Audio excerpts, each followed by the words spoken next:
السلام عليكم ورحمة الله وبركاته. الحمد لله رب العالمين. الحمد لله نحمده ونستعينه ونؤمن به ونتوكل عليه ونعوذ بالله من شرور أنفسنا ومن سيئات أعمالنا. من يهده الله فلا مضل له ومن يضلله فلا هادي له.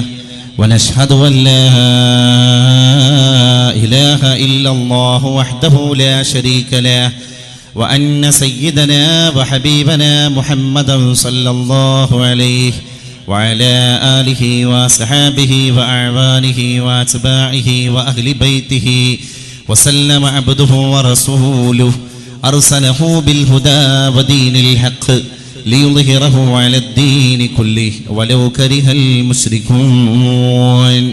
صلى الله وسلم وبارك على سيدي وحبيبي محمد وعلى آله وصحبه الممجد الذي كان متواصل الأحزان دائم الفكرة ليست له راحة طويل السكت لا يتكلم في غير حاجة كلامه فصل لا فضول ولا تقصير.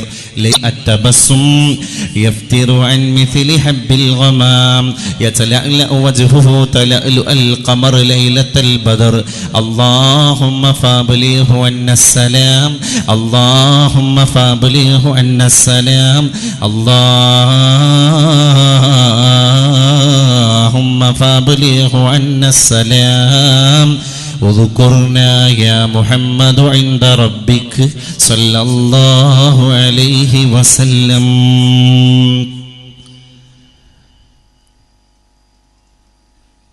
हकीकत छुप नहीं सकती बनावट की उसूलों से. हकीकत छुप नहीं सकती बनावट की उसूलों से. खुशबू आ नहीं सकती कागज की फूलों से. വാളല്ലൻ സമരായുധം ജണധ്വാനം മുഴക്കിടുവാനാളല്ലൻ കരവാളു വിറ്റൊരു മണിപ്പൊൻ വീണ വാങ്ങിച്ചു ഞാൻ. കാടത്തത്തെ മനസ്സിലിട്ടു കവിയായി മാറ്റുന്ന വാൽമീകമുണ്ട്.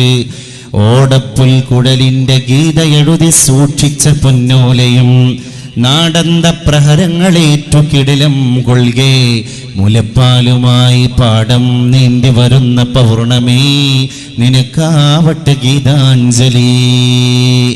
അൽഹംദുലില്ലാഹ്, സർവസ്തോത്രങ്ങളും നിനക്കാണ് തമ്പുരാനെ. ഉടയവനായ ഉടമസ്ഥനായ തമ്പുരാനെ, നിന്റെ നിന്റെ അപദാനങ്ങളെ വാഴ്ത്താതെ പുകഴ്ത്താതെ എങ്ങനെ ദീനിന്റെ സദസ്സിനെ തിരികൊളുത്താൻ, നിന്റെ പരിശുദ്ധ നായകനെ പ്രകീർത്തിക്കാതെ എങ്ങനെ പരിശുദ്ധ മതത്തിന്റെ ഇതിഹാസ തുല്യമായിരിക്കുന്ന ഏടുകളെ ചർവണം നടത്താൻ. അല്ലാഹുമ്മ ഫബ്ലിഹു അന്നസ്സലാം. അല്ലാഹുവേ, ഞങ്ങളുടെ ഹൃദയത്തിന്റെ അകത്തളങ്ങളിൽ നിന്നുള്ള സലാത്തിനെ പരിശുദ്ധ മദീനയുടെ നായകന്റെ ഹളറത്തിലേക്ക് എത്തിക്കണേ തമ്പുരാനെ. അല്ലാഹുവേ, ഫർദ് ഖായിം റബ്ത മില്ലത്ത് സേ യതൻഹാ കുച്ച് നഹി. ഒറ്റപ്പെട്ട് ജീവിച്ചത് കൊണ്ട് എന്തുണ്ട് ഫലം ലോകത്ത്? സമൂഹത്തിന്റെ ഭാഗമാകലാണ്, സമുദായത്തിന്റെ ഭാഗധേയം സൃഷ്ടിക്കലാണ്.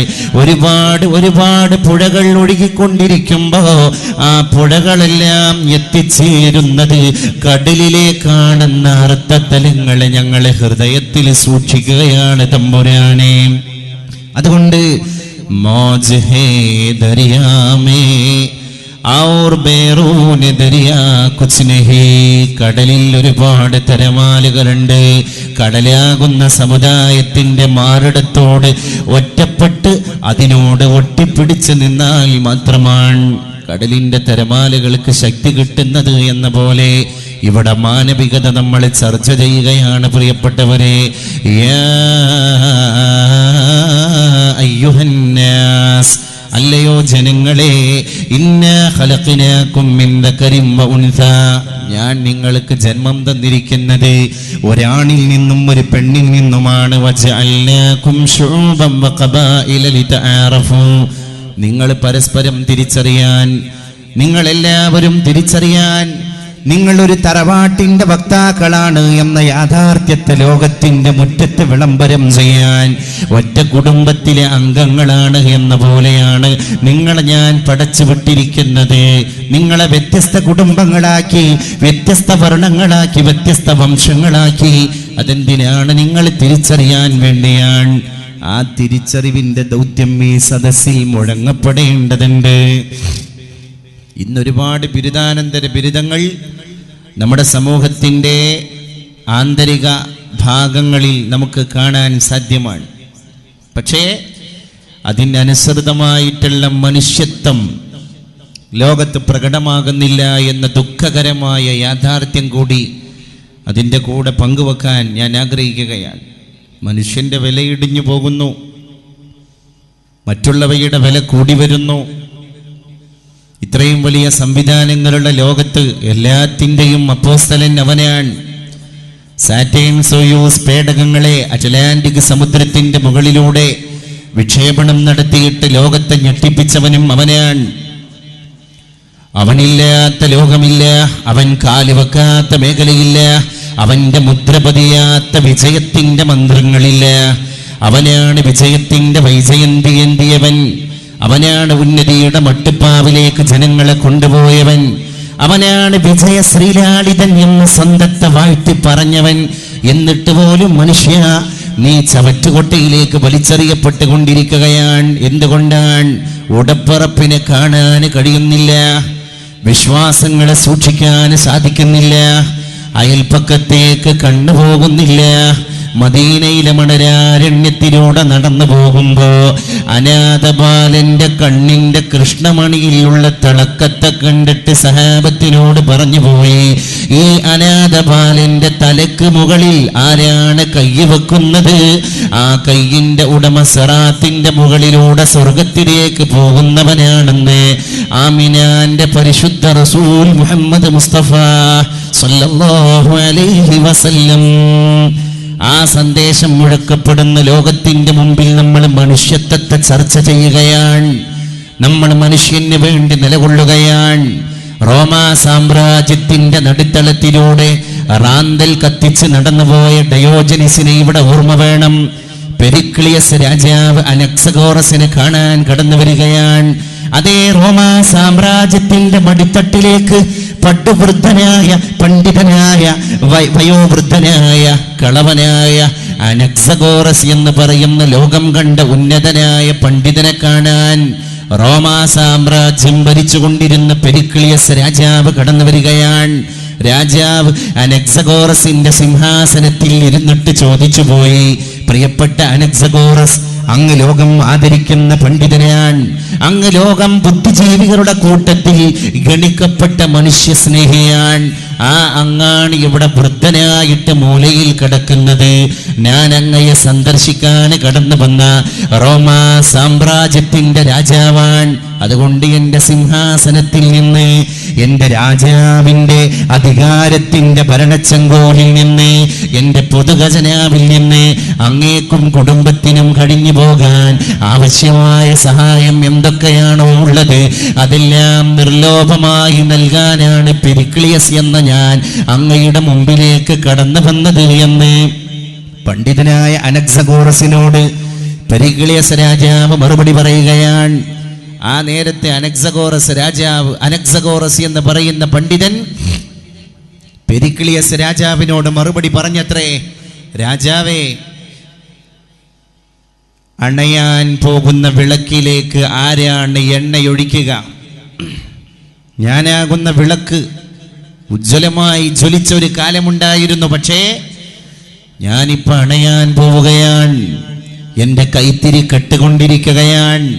കൈത്തിരി കെട്ടുകൊണ്ടിരിക്കുന്ന ഞാനാകുന്ന അണയാൻ പോകുന്ന വിളക്കിലേക്ക് ആരാണ് എണ്ണയൊഴിക്കാൻ കടന്നു വരിക രാജാവേ? അതുകൊണ്ട് അനക്സഗോറസിന് ഇനി സമ്പത്തിന്റെ ആവശ്യമില്ല.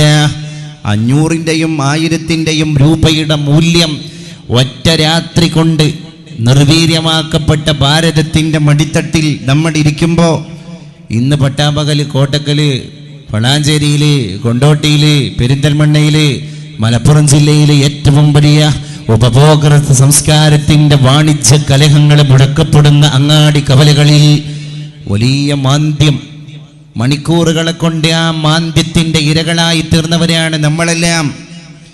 500-ന്റെ പച്ചനോട്ടിന് 1000-ന്റെ ചുവപ്പ് നോട്ടിന് വിലയില്ല.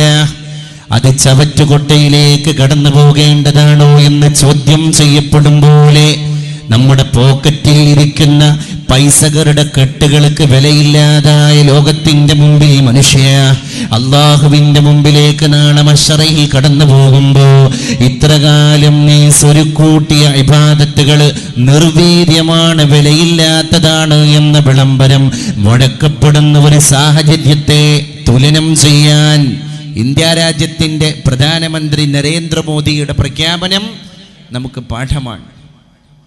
നാളെ മഹ്ശറിലേക്ക് നമ്മൾ തട്ടിച്ചു നോക്കണം നമ്മുടെ ജീവിതത്തിൻ്റെ വ്യവസ്ഥിതികളെ എന്നർത്ഥം. അപ്പോഴാണ് അതൊക്കെ ബോധ്യപ്പെടുകയുള്ളൂ. എൻ്റെ പ്രിയപ്പെട്ടവരെ, എന്തിനാണ് അല്ലാഹു ദുനിയാവിലേക്ക് നമ്മളെ പറഞ്ഞയച്ചത്? വമാ ഖലഖതുൽ ജിന്ന വൽ ഇൻസ ഇല്ലാ ലിയഅ്ബുദൂൻ. എൻ്റെ മുമ്പ് പ്രസംഗിച്ച സഹൃദയനായ സ്നേഹിതൻ ഇവിടെ പറയുകയുണ്ടായി, ഉമ്മത്തി, വിശുദ്ധ പ്രവാചക തിരുമേനി സഹാബത്തിനോട് അങ്ങനെ പറയാണ്, എൻ്റെ സമുദായമേ, എൻ്റെ സമുദായമേ, മാ അഖ്ശാ അലൈക്കുമുൽ ഫഖർ, ഞാൻ എൻ്റെ സമുദായമേ നിങ്ങളുടെ മേൽ ദാരിദ്ര്യം കടന്നു വരുമോ എന്നല്ല ഭയപ്പെടുന്നത്. വലാകിന്നി അഖ്ശാ അലൈക്കും അൻ തുബ്സത ലകുമുദ് ദുനിയാ, ഈ ദുനിയാവിന്റെ ഭൗതികതയുടെ പ്രസരിപ്പ്, പളപളപ്പ് നിങ്ങളുടെ കണ്ണ് മഞ്ഞളിപ്പിക്കുമോ എന്ന ഭയപ്പാടാണ് എനിക്കുള്ളത്. ആ ഭയപ്പാട് കൊണ്ടാണ് പരിശുദ്ധ റസൂൽ സല്ലല്ലാഹു അലൈഹി വസല്ലം അങ്ങനെ പറഞ്ഞു പോയത്. വലാകിന്നി, എങ്കിലും ഞാൻ, അഖ്ശാ അലൈക്കും നിങ്ങളുടെ മേൽ പേടിക്കുകയാണ്, അൻ തുബ്സത അലൈക്കുമുദ് ദുനിയാ, ഈ ഭൗതിക പ്രമത്തത മുച്ചൂടും നിങ്ങളെ ഗ്രസിച്ചു പോകുമോ എന്ന് ഞാൻ പേടിച്ചു പോവുകയാണ് എന്നർത്ഥം. ഒറ്റപ്പെടലാണ്, മനുഷ്യൻ ഒറ്റപ്പെടലിൻ്റെ ലോകത്താണ് എന്നർത്ഥം. ലൗ കാന ലി ഇബ്നി ആദമ വാദിയം മിൻ ദഹബ്, നബി തങ്ങൾ മറ്റൊരു സ്ഥലത്ത് പറയുകയുണ്ടായി, മനുഷ്യന്റെ സന്തതിക്കെങ്ങാനും സ്വർണത്തിന്റെ ഒരു താഴ്വാരം അള്ളാഹു കൊടുത്തു, അഹബ്ബ, അപ്പ അവൻ ഇഷ്ടപ്പെടുന്നതാണ്, അയ്യകൂന ലഹു വാദിയാൻ, അല്ലാഹുവേ എനിക്ക് സ്വർണത്തിന്റെ ഒരു താഴ്വര തന്നെ സംഭാവനയായി വരദാനമായി നൽകിയ തമ്പുരാനെ, അതിൻ്റെ കൂടെ മറ്റൊരു സ്വർണത്തിന്റെ താഴ്വാരം കൂടി തരാൻ നിനക്ക് പ്രയാസമുള്ള കാര്യമല്ല തമ്പുരാനെ. അള്ളാഹുവിനോട് അടുത്ത പ്രഭാതത്തിൽ പോയിട്ട് ഇവൻ പ്രാർത്ഥന നടത്തുകയാണ്, അഹബ്ബ അയ്യകൂന ലഹു വാദിയാൻ, അല്ലാഹുവേ ഒരു സ്വർണത്തിന്റെ താഴ്വര എനിക്ക് വരദാനമായി തന്ന തമ്പുരാനെ, 2 സ്വർണത്തിന്റെ താഴ്വാരം എനിക്ക് ഉടമപ്പെടുത്തി തരാൻ നിനക്ക് വലിയ പണിയുള്ള കാര്യമില്ല എന്ന് പറഞ്ഞിട്ട് അള്ളാഹുവിൻ്റെ മുമ്പിൽ പോയി ദുആ ചെയ്യും, എൻ്റെ ഉമ്മത്തിലെ അടിമ എന്ന് പരിശുദ്ധ റസൂൽ മുഹമ്മദ് മുസ്തഫ സല്ലല്ലാഹു അലൈഹി വസല്ലം. അതും ഇന്ന് സമുദായം കണ്ടുകൊണ്ടിരിക്കാൻ ആർത്തി, അമിതമായ ആസക്തി, സമ്പത്തിനോടുള്ള പ്രമത്തത. ഇപ്പം ഇതാ ഈ ഒരൊറ്റ റിസൾട്ട്, ഇന്നലത്തെ അർദ്ധരാത്രിയോടുകൂടെ ഇന്ത്യ രാജ്യത്ത് ഡിക്ലെയർ ചെയ്യപ്പെട്ട ഈ സംവിധാനത്തിൻ്റെ ഇമ്പാക്റ്റ്, ഈ കെടുതി നമ്മുടെ രാജ്യം ഇനി അനുഭവിക്കാൻ പോവുകയാണ്. ബ്ലാക്ക് മണി, വൈറ്റ് മണി, ബാങ്കിലേക്ക് കടന്നുപോയതെല്ലാം വൈറ്റ് മണിയാണെങ്കിൽ എടുത്തു വച്ച സ്വത്ത്, ഈ നോട്ടിൻ്റെ കെട്ടുകൾ മുഴുവൻ ബ്ലാക്ക് മണിയാകാൻ പോവുകയാണ്. ഇനി അനധിവിദൂരമായ ഭാവിയിൽ നമ്മളെ തേടിയെത്തുന്നത് ഏറ്റവും വലിയൊരു എക്കണോമിക്കൽ ക്രൈസിസാണ്. മറ്റൊന്നുമല്ല, ലാൻഡിനെ ഇനി അങ്ങനെ നമ്മൾ ഒരു അസറ്റായിട്ട് എടുത്തു വെച്ച സാധനമായിരുന്നു ഈ ഭൂമി. പണമുണ്ടെങ്കിൽ, ബ്ലാക്ക് മണി കയ്യിലുണ്ടെങ്കിൽ എന്തിനാണ് നോട്ടുകെട്ട് പൂത്തുപോകുന്നതിനേക്കാൾ നല്ലത് എവിടെയെങ്കിലും കുറച്ച് ഭൂമി എടുത്തിടാൻ. അതൊരു ക്രൈസായി മാറി.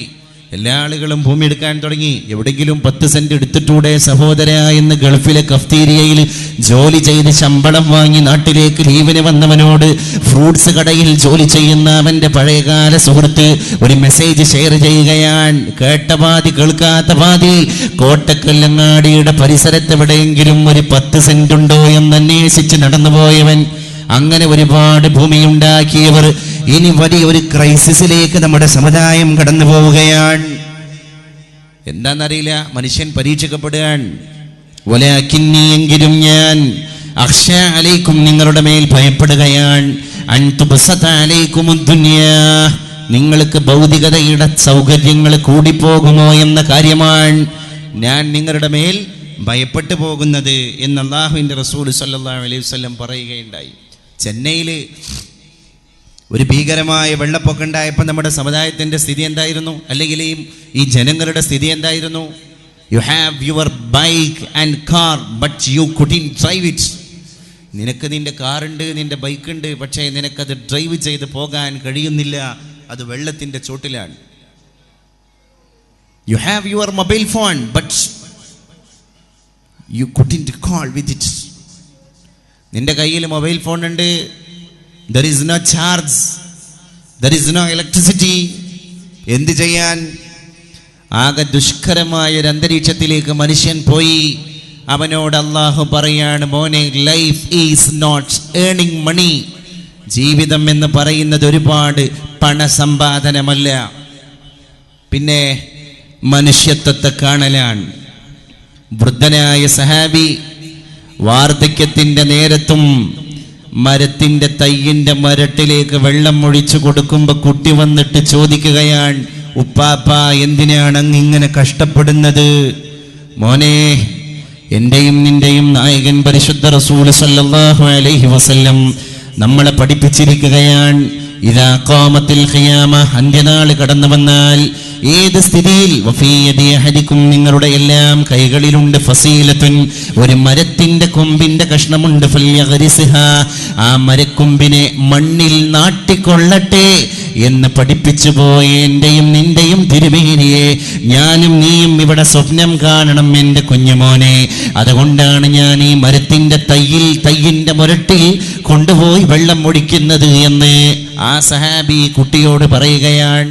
അപ്പോൾ ആ സഹാബി പോലും ആ കുട്ടിയെ പഠിപ്പിച്ചൊരു പാഠം, പ്രകൃതിയുടെ കൂടെ നിൽക്കാൻ.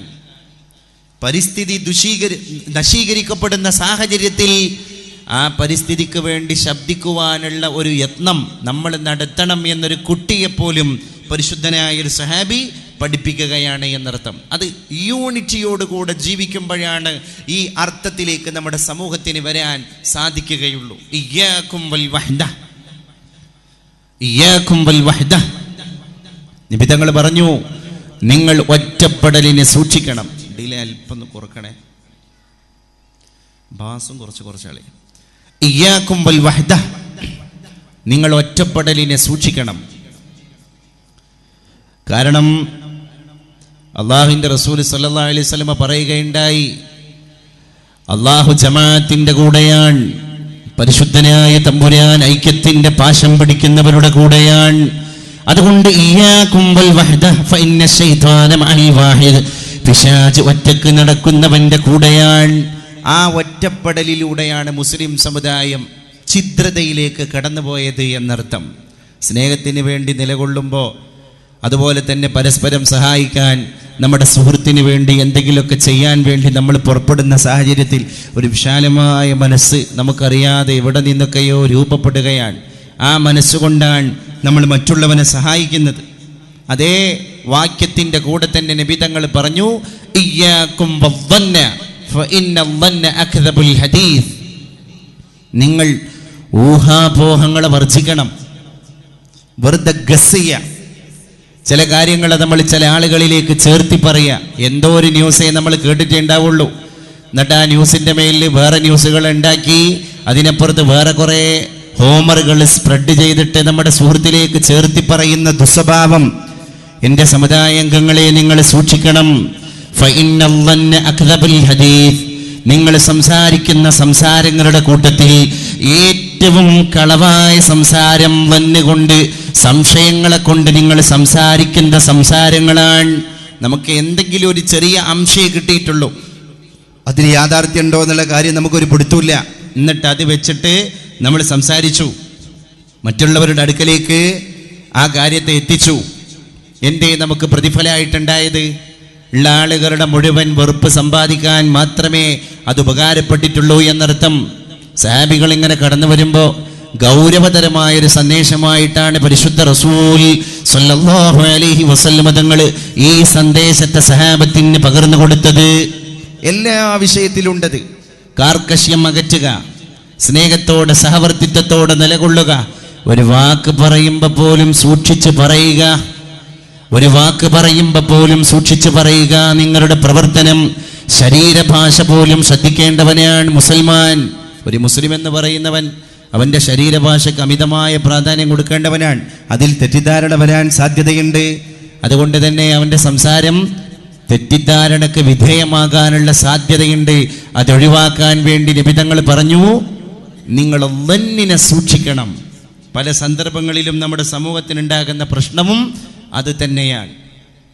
ഇപ്പോൾ ബഹുമാനപ്പെട്ട സയ്യിദ് ഹമീദ് അലി ശിഹാബ് തങ്ങൾ ഇവിടെ നടത്തിയ ഒരു മെസ്സേജ്, നമ്മുടെ ഈ പുതിയ ജനറേഷനിലുള്ള കുട്ടികളുടെ ഒളിച്ചോട്ടങ്ങൾ, അതുപോലെ തന്നെ ഭീകരമായ രീതിയിൽ ലഹരിക്ക് അടിമപ്പെട്ടിട്ട് നമ്മുടെ കുട്ടികൾ വഴിയാധാരമായി പോകുന്ന സ്ഥിതിവിശേഷങ്ങളെപ്പറ്റി ഉത്കണ്ഠയോടുകൂടെയാണ് തങ്ങളുടെ സന്ദേശം ഇവിടെ പങ്കുവച്ചത്.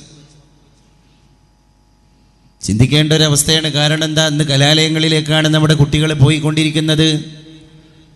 ഉടപ്പുറപ്പിനെ സ്നേഹിക്കാൻ, അല്ലെങ്കിൽ പാവപ്പെട്ടവർക്ക് എന്തെങ്കിലും കഷ്ടപ്പാടുകൾ അനുഭവിക്കുകയാണെങ്കിൽ അതിനെപ്പറ്റി ക്ലാസ് റൂമിൽ ചർച്ച ചെയ്യുന്നതിന് പകരം റാഗിങ്ങിലേക്ക്, വേദന എന്താണ് എന്നറിയാൻ പറ്റാത്ത തരത്തിൽ റാഗിങ്ങിലേക്ക്, നമ്മുടെ മനുഷ്യത്വത്തെ പോലും പരിഗണിപ്പിച്ചിട്ട് മൃഗങ്ങളെ പോലും ചെയ്യാത്ത തരത്തിലേക്ക്, ഏറ്റവും വലിയ നിഷ്ഠൂരമായ അക്രമവാസനകളിലേക്ക് ഇന്ന് നമ്മുടെ ക്യാമ്പസുകൾ അധപ്പതിച്ചു പോയിക്കൊണ്ടിരിക്കുകയാണ്.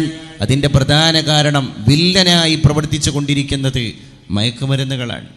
ഇപ്പോൾ എടവണ്ണപ്പാറക്കടുത്ത് ഒരു സ്ഥലത്ത് പോലീസ് ആകസ്മികമായി പെട്ടെന്നൊരു സുപ്രഭാതത്തിൽ റെയ്ഡ് നടത്തിയപ്പോൾ 50ഓളം ചെറുപ്പക്കാരെയാണ് പിടികൂടിയത്. ഈ പിടികൂടപ്പെട്ടവരിൽ മുഴുവൻ എന്ന് വേണ്ട ഭൂരിപക്ഷം ആളുകളും മുസ്ലിം യുവാക്കളായിരുന്നു. അവരുടെ പശ്ചാത്തലം പരിശോധിച്ചു. മുഴുവൻ കഞ്ചാവിൻ്റെ ഡീലേഴ്സാണ്, കഞ്ചാവ് വിൽപ്പനക്കാരാണ്. ഈ ഒരൊറ്റ ലഹരിക്കടിമപ്പെട്ട ഈ ഒരു ദുസ്വഭാവം നമ്മുടെ സമൂഹത്തിൻ്റെ അന്തർധാരയിൽ കടന്നു വന്നതോടുകൂടെ ശരിക്ക് പറയുകയാണെങ്കിൽ മല്ലം യർഹം സഗീറന വലം യുവക്കിർ കബീറന ലൈസ മിന്ന, നമ്മുടെ കൂട്ടത്തിൽ വലിയോരെ കണ്ടാൽ ബഹുമാനിക്കാത്തവർ, ചെറിയ മക്കളെ കണ്ടാൽ കരുണ കാണിക്കാത്തവർ ഈ സമുദായത്തിലെ പെട്ടവരല്ല. ഇന്ന് പലപ്പോഴും നമ്മുടെ സമുദായ അംഗങ്ങൾ എന്ന് പറഞ്ഞിട്ട് പേര് വെച്ച് നടക്കുന്ന ചെറുപ്പക്കാരിൽ പല ആളുകളും അള്ളാഹുവിൻ്റെ വീക്ഷണത്തിൽ ഈ മതത്തിൻ്റെ ആളുകളല്ലാതായി പോയിരിക്കുകയാണ്. ഇത് ഗൗരവതരമായ ഒരു സ്ഥിതിവിശേഷമാണ് ഇന്ന് കേരളത്തിൻ്റെ അകത്ത് നമ്മുടെ സമൂഹത്തിൽ ഉണ്ടായിത്തീർന്ന ഏറ്റവും ഗുരുതരമായ പ്രത്യാഘാതമുണ്ടാക്കാൻ പോകുന്ന ഒരു സ്ഥിതിവിശേഷമാണ്.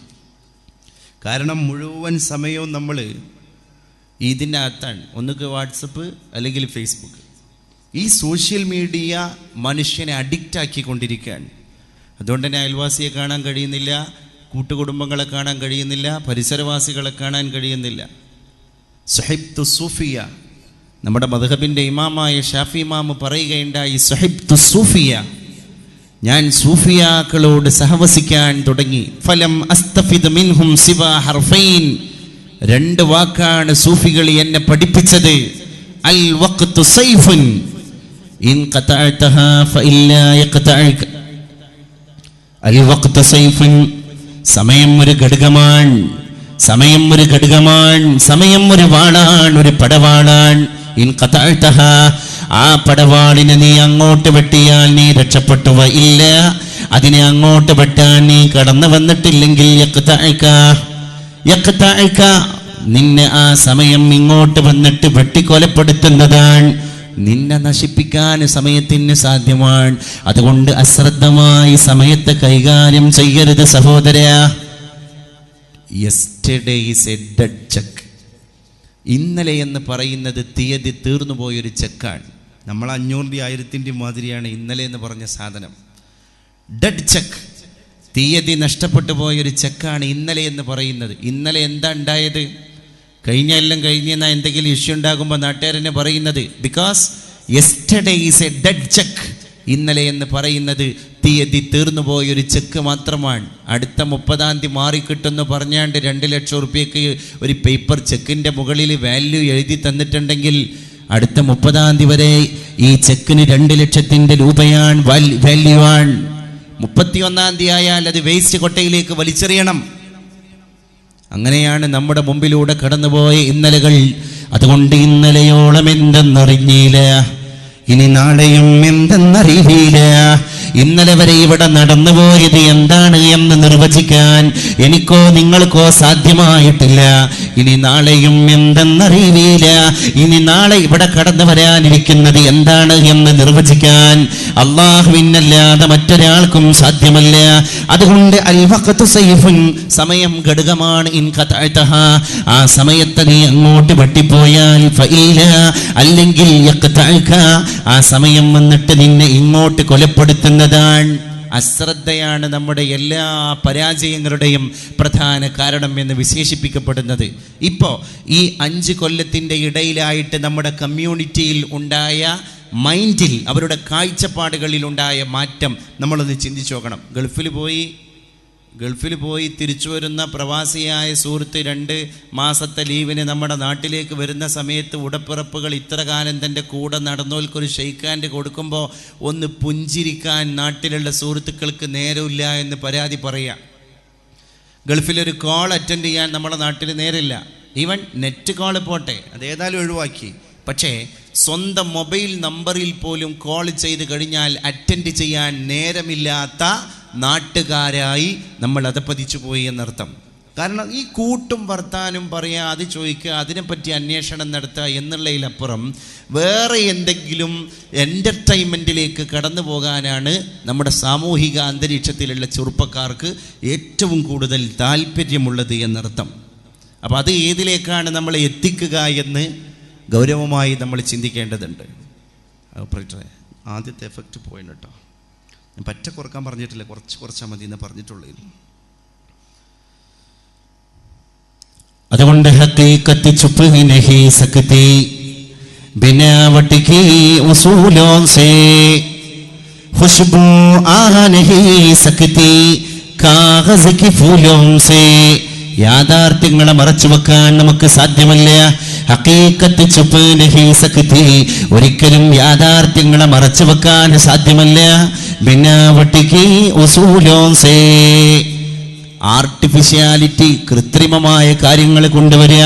ഒരാളോട് പുഞ്ചിരിക്കുന്നതിന് പകരം നമ്മുടെ പുഞ്ചിരിയിൽ ഒരു കൃത്രിമ സ്വഭാവം കൊണ്ടുവരിക. ഒരാളെ കാണാൻ വേണ്ടി വീട്ടിൽ സന്ദർശിക്കാൻ വേണ്ടി പോകുന്ന സമയത്ത് ആത്മാർത്ഥതയില്ലാത്ത സന്ദർശനം നടത്തുക. ഹഖ്ഖുൽ മുസ്ലിമി അലൽ മുസ്ലിമി സിത്തുൻ, ഒരു മുസ്ലിമായ മനുഷ്യന് തൻ്റെ സഹൃദയനായ മുസ്ലിമായ മനുഷ്യനോട് 6 കടമയാണ്. ഇദാ ലഖീതഹു ഫസല്ലിം അലൈഹി, അവനെ എവിടെ വെച്ചെങ്കിലും കണ്ടുമുട്ടിയാൽ അവനോട് അസ്സലാമു അലൈക്കും എന്ന് പറയലാണ്. ഫൈദാ ദആക ഫഅജിബുഹു, അവൻ ഏതെങ്കിലും കാര്യത്തിന് വേണ്ടി നിന്നെ ക്ഷണിച്ചു കഴിഞ്ഞാൽ അവന്റെ ക്ഷണത്തോട് ഉത്തരം പറഞ്ഞ് അവൻ ക്ഷണിച്ച പരിപാടിയിൽ പങ്കെടുത്ത് ആ പരിപാടി വിജയിപ്പിച്ചു കൊടുക്കലും നിന്റെ കടമയാണ്.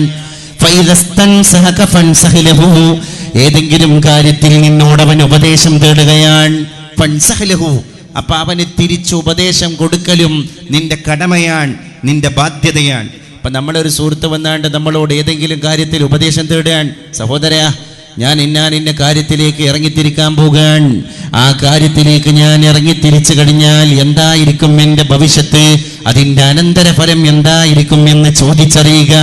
അപ്പൊ ഇത് കേട്ട സഹോദരൻ ഫ്രണ്ട്ലി, വളരെ നല്ല മൈൻഡോടുകൂടെ അവന് തിരിച്ചു മറുപടി കൊടുക്കുക, കുഴപ്പമില്ല. അല്ല, അവിടെ വരാൻ പോകുന്ന പ്രത്യാഘാതങ്ങൾ ദുരനുഭവങ്ങളാണെങ്കിലോ അതിനെപ്പറ്റി വാണിംഗ് കൊടുക്കുക. രണ്ടും നമ്മുടെ ഉത്തരവാദിത്തങ്ങളാണ്. നമ്മുടെ സഹോദരന് വേണ്ടി തന്നെ നിലകൊള്ളണം. നബി തങ്ങളുടെ മുമ്പിൽ വന്നിട്ടൊരു സഹാബി ചോദിക്കുകയാണ്, നബിയെ എൻ്റെ ഈമാൻ എപ്പോഴാണ് പൂർത്തിയാകുക? എന്താ അവിടെ നിന്ന് മറുപടി പറഞ്ഞത്? ഹത്താ തുഹിബ്ബലി അഖീക്, നിന്റെ സഹോദരന് വേണ്ടി നീ ഇഷ്ടപ്പെടുന്നത് വരെ, മാ തുഹിബ്ബുലി നഫ്സിക, നിന്റെ സ്വശരീരത്തിന് വേണ്ടി എന്തൊക്കെ കാര്യങ്ങളാണോ നീ ഇച്ഛിച്ചത് ആ കാര്യങ്ങളെല്ലാം നിന്റെ സഹോദരന് വേണ്ടി കൂടി ഇഷ്ടപ്പെടുന്നത് വരെ. ഈ സഹൃദയൻ എന്ന വാക്കിൻ്റെ അർത്ഥം എന്താ? നമ്മുടെ ഹൃദയം എങ്ങനെയാണോ നമുക്കുള്ള ഹൃദയത്തെ പോലെ ഹൃദയമുള്ളവൻ, അതാണ് സഹൃദയൻ. ഇന്ന് സുഹൃൽ ബന്ധങ്ങൾ എന്തിനാണ്?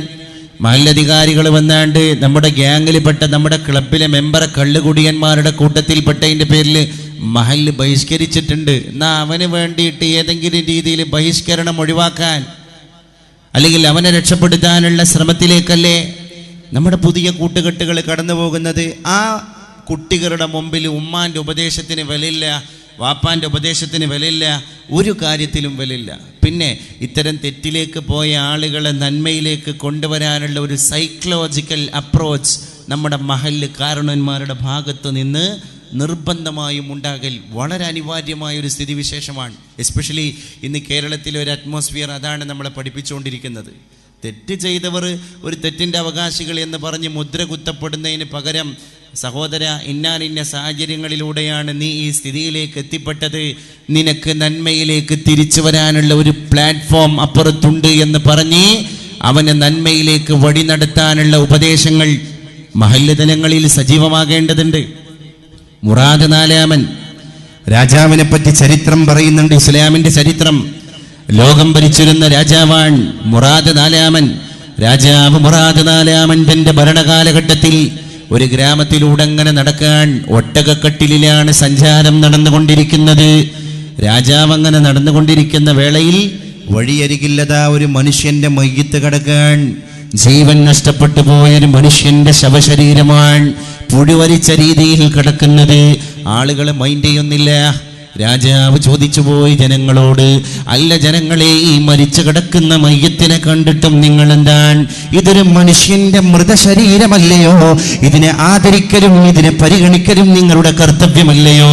എന്തേ നിങ്ങൾ ഈ മയ്യത്തിനോട് അപമര്യാദയായി വിമുഖത കാണിച്ചു കൊണ്ടിരിക്കുന്നത് എന്ന് ചോദിച്ചപ്പോ മുറാദ് നാലാമൻ രാജാവിനോട് അവിടുത്തെ നാട്ടുകാര് പറഞ്ഞുപോയി, രാജാവേ, ഞങ്ങളോട് ക്ഷമിക്കണം. ഈ കിടക്കുന്ന മയ്യത്തായി കിടക്കുന്ന മനുഷ്യൻ തൻ്റെ ജീവിതകാലത്ത് ഏറ്റവും വലിയ ദോഷിയായി, പാപിയായി, വൃത്തികെട്ട മനുഷ്യനായി നടന്നവനാണ്. അയാളാണ് ഈ നാട്ടിലെ ഏറ്റവും വലിയ വേശ്യാലയം നടത്തുന്നത്. അയാളാണ് ഈ നാട്ടിലെ വേശ്യാലയം വിജയിപ്പിക്കുന്നത്.